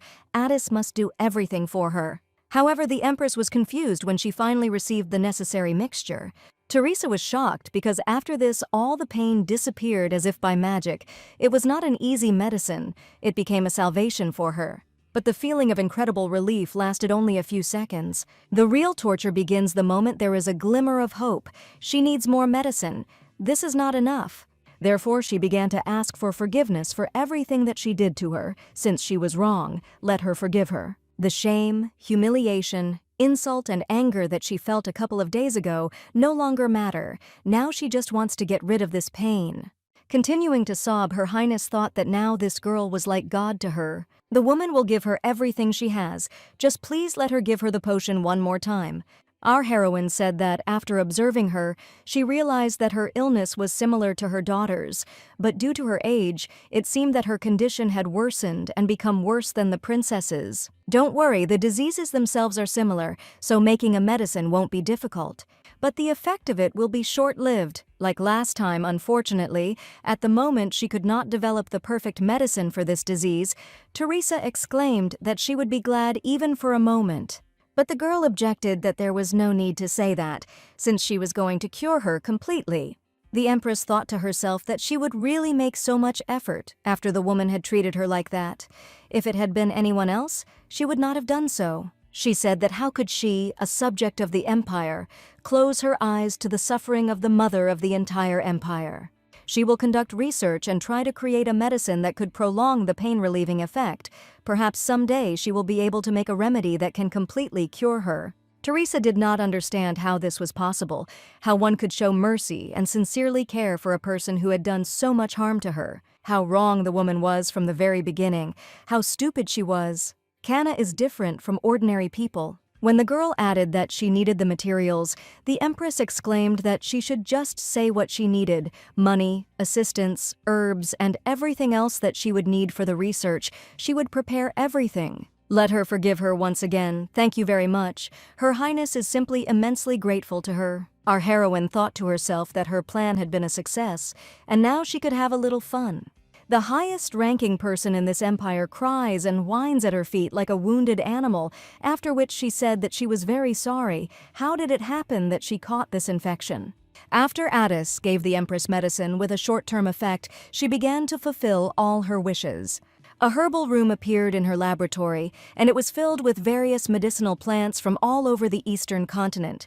Now there would be no need to beg for them through other people. There was another person who was pleased with this news. The princess asked in surprise if her mother had really knelt before her. Kana answered that yes, because she had doused herself with perfume, to which something had been added. Amelia replied that she was so strict with her, telling her not to show her body under any circumstances, and especially not to scratch. Addis thought to herself that this fake case with the Empress should be kept secret. She and the princess are in the same boat. However, on her side, she got the set: Amelia and Teresa. Suddenly, the girl was informed that His Highness Prince Crescent had arrived. Almost immediately, a young man appeared and asked if his sister was feeling better. Since he was very worried about her, our heroine thought to herself that she still had many questions about what kind of person he was. Amelia said that she heard that before the Duchess was captured, he gave her an antidote, so it turns out the guy knew that she was going to be set up.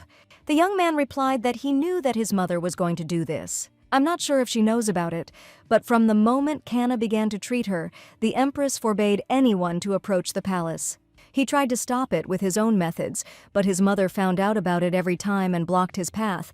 The guy couldn't send his people here or bring the antidote himself, so he had to meet with Kana. But the young man was late. Let his sister forgive him for not being able to help in time. Our heroine did not understand why he was talking about this.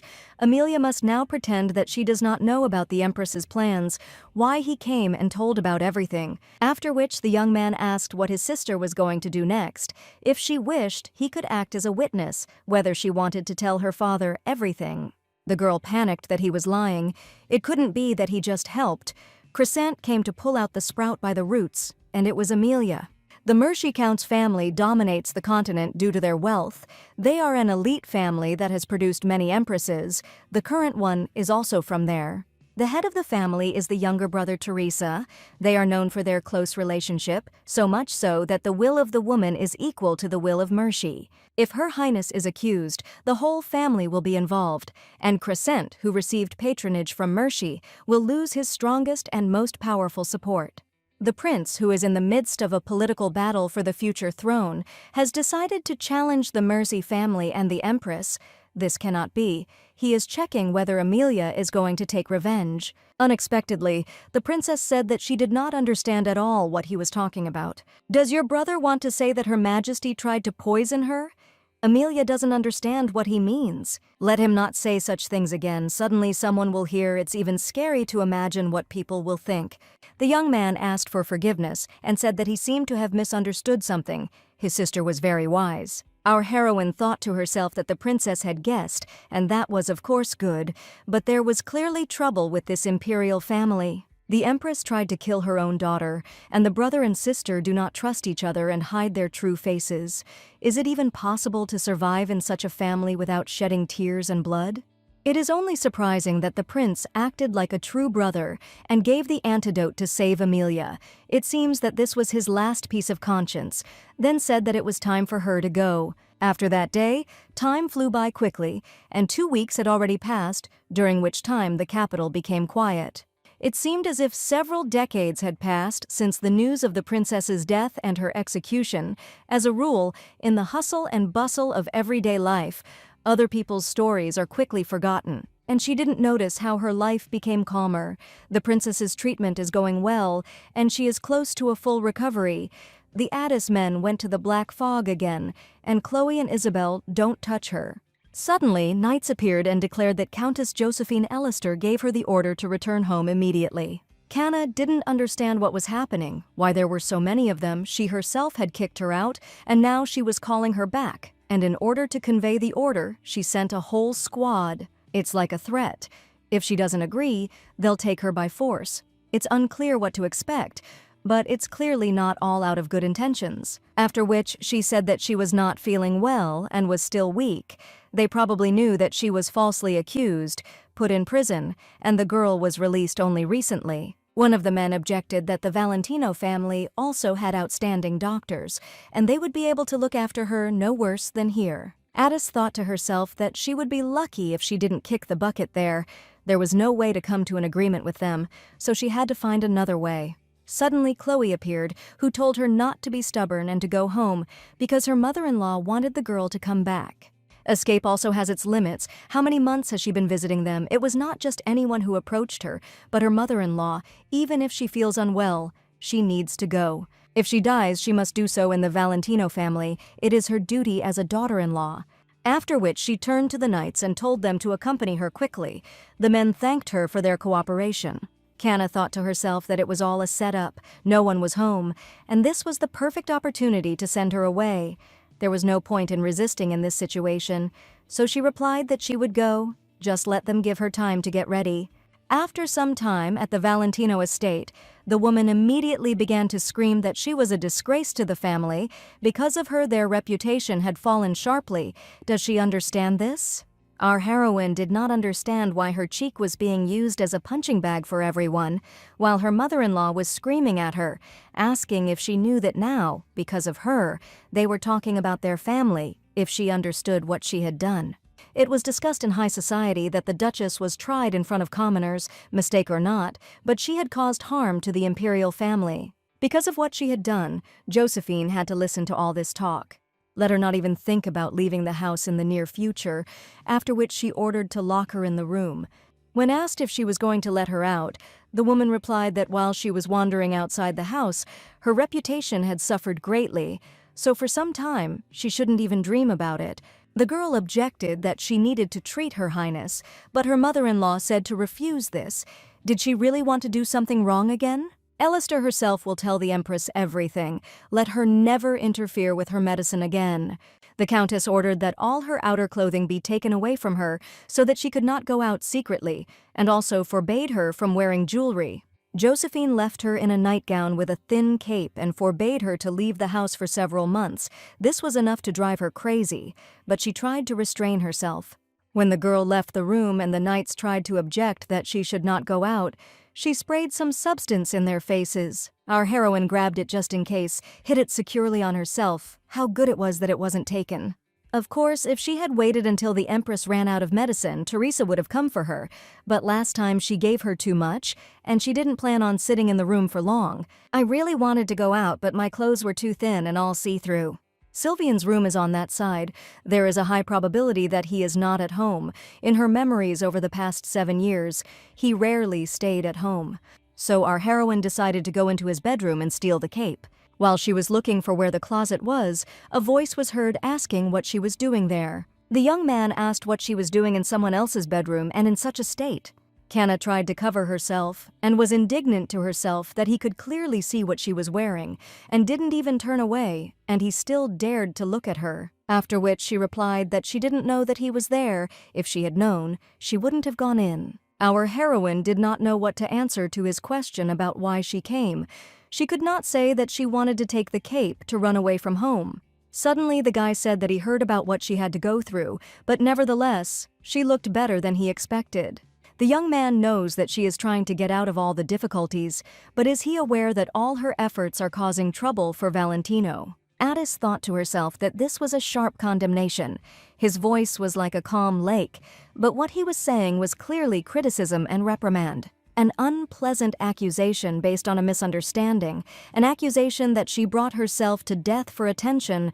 What a disgusting person he is. Her patience also has its limits. After which she took a deep breath to answer him, but Sylvian interrupted her and said, "Okay." Then he suggested that he compromise with her, namely on the bed, or perhaps there was another place where she would like to do it.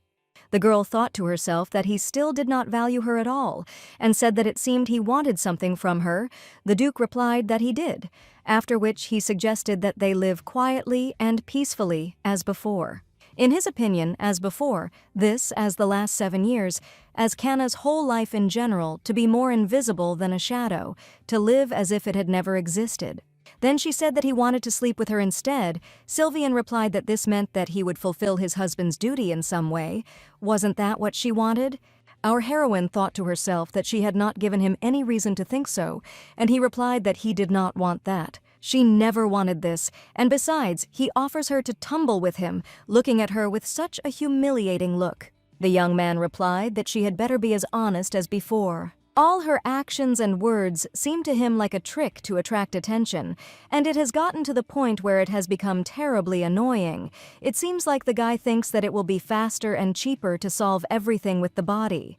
If so, then that is enough, because she no longer sees the need to have a conversation with him in a sane manner, after which she replied that, good. Then Kana will say what she wants, but she thought to herself that this does not mean that she is going to ignore the humiliation. Then she began to gradually approach him and say that the reason she came here was that he doesn't need to know. After which she sprayed the same drug that knocked out the guards in his face. Let him not take into his head what she wants. Let him not think about it at all, because it is none of his business. This smell immediately put even experienced knights to sleep. Now he too will be alone lying in his bed, and while he sleeps, she will take the cloak. But it seemed that this had no effect on the Duke, and the girl did not understand why he did not fall. The young man asked what she had just done. Was she really going to attack him? Our heroine didn't understand why she wasn't turning off, so she decided that she simply hadn't sprayed enough. But again there was no reaction, which was to be proven. It does not affect him. Kana tried to calm down and thought to herself that, they say, if you gather your courage, you can even get out of a tiger's den alive. After which she said that she thought that he probably couldn't sleep because of all his affairs and duties, so she wanted to ease his fatigue, because sleep is the most necessary thing in life. The Duke muttered that it couldn't be. Addis thought to herself that his expression indicated that even a kneeling pardon wouldn't work. Suddenly, Sylvian pulled the device out of her hands and began spraying it on her, saying that she had become very interesting lately. Kana immediately began to lose consciousness and think about the fact that an immediate effect had happened to her, so why didn't it work on him? Meanwhile, Chloe was thinking that finally, after a long time, she could calmly enjoy her tea. She didn't think that Valentino would deal with this headless Kana themselves. Everything was even for the better. Finally, life became calmer. Suddenly, a maid entered the room and announced that the Duke had returned to the estate. Alexander is very stubborn, so he has his own chambers. Even she, as his wife, cannot share his bed for more than a couple of hours. But it's okay because he doesn't only treat her like this. He also does not let other people near him with his cold-bloodedness and indifference. The man is indifferent to everything in this world. The woman said that she was glad to see him. He had done a good job if he had not yet taken a bath, then let her help him with it. When her husband replied that it was not necessary, Chloe noted to herself that, as she expected, he immediately refused. After all, she knows him very well. After which she said that she heard that this time evil spirits came out of the black fog. Until recently everything was quiet, but recently the situation has worsened again. He made great efforts to protect the empire and the entire Western continent. It may sound like an empty phrase, but it is true.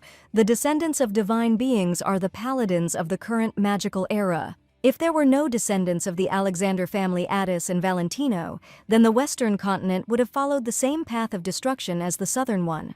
Of course, the temple also plays a role in this to some extent, but its influence is not as strong as that of the descendants of the paladins, who can directly resist the black fog. The man in front of her is essentially the world of the entire Western continent, and he is her husband, and she cannot allow a man to worry about useless things. After which she said that he was very tired during his absence, so now he needed to have a good rest at home so that nothing would bother him. The woman had already dealt with one of the problems. The Duke must have been very uncomfortable with this Canna all this time. Chloe didn't understand what kind of reaction this was, and why he was looking at her so strangely. How much time had passed since he last looked at her? Maybe she needed to explain. Then she muttered that the Valentino family had called the girl back to them, so she let her go.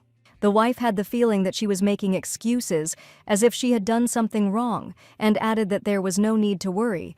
Canna would not bother him anymore. I thought to myself that it was somehow strange that a person who treated everything with equal indifference could not be attracted by the mention of an illegitimate daughter.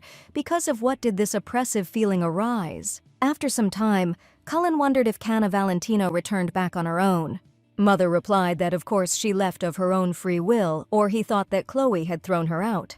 The guy thought to himself that this was really possible. She had stopped at their house to get permission from her father for a divorce. After which he asked what had happened while he was gone.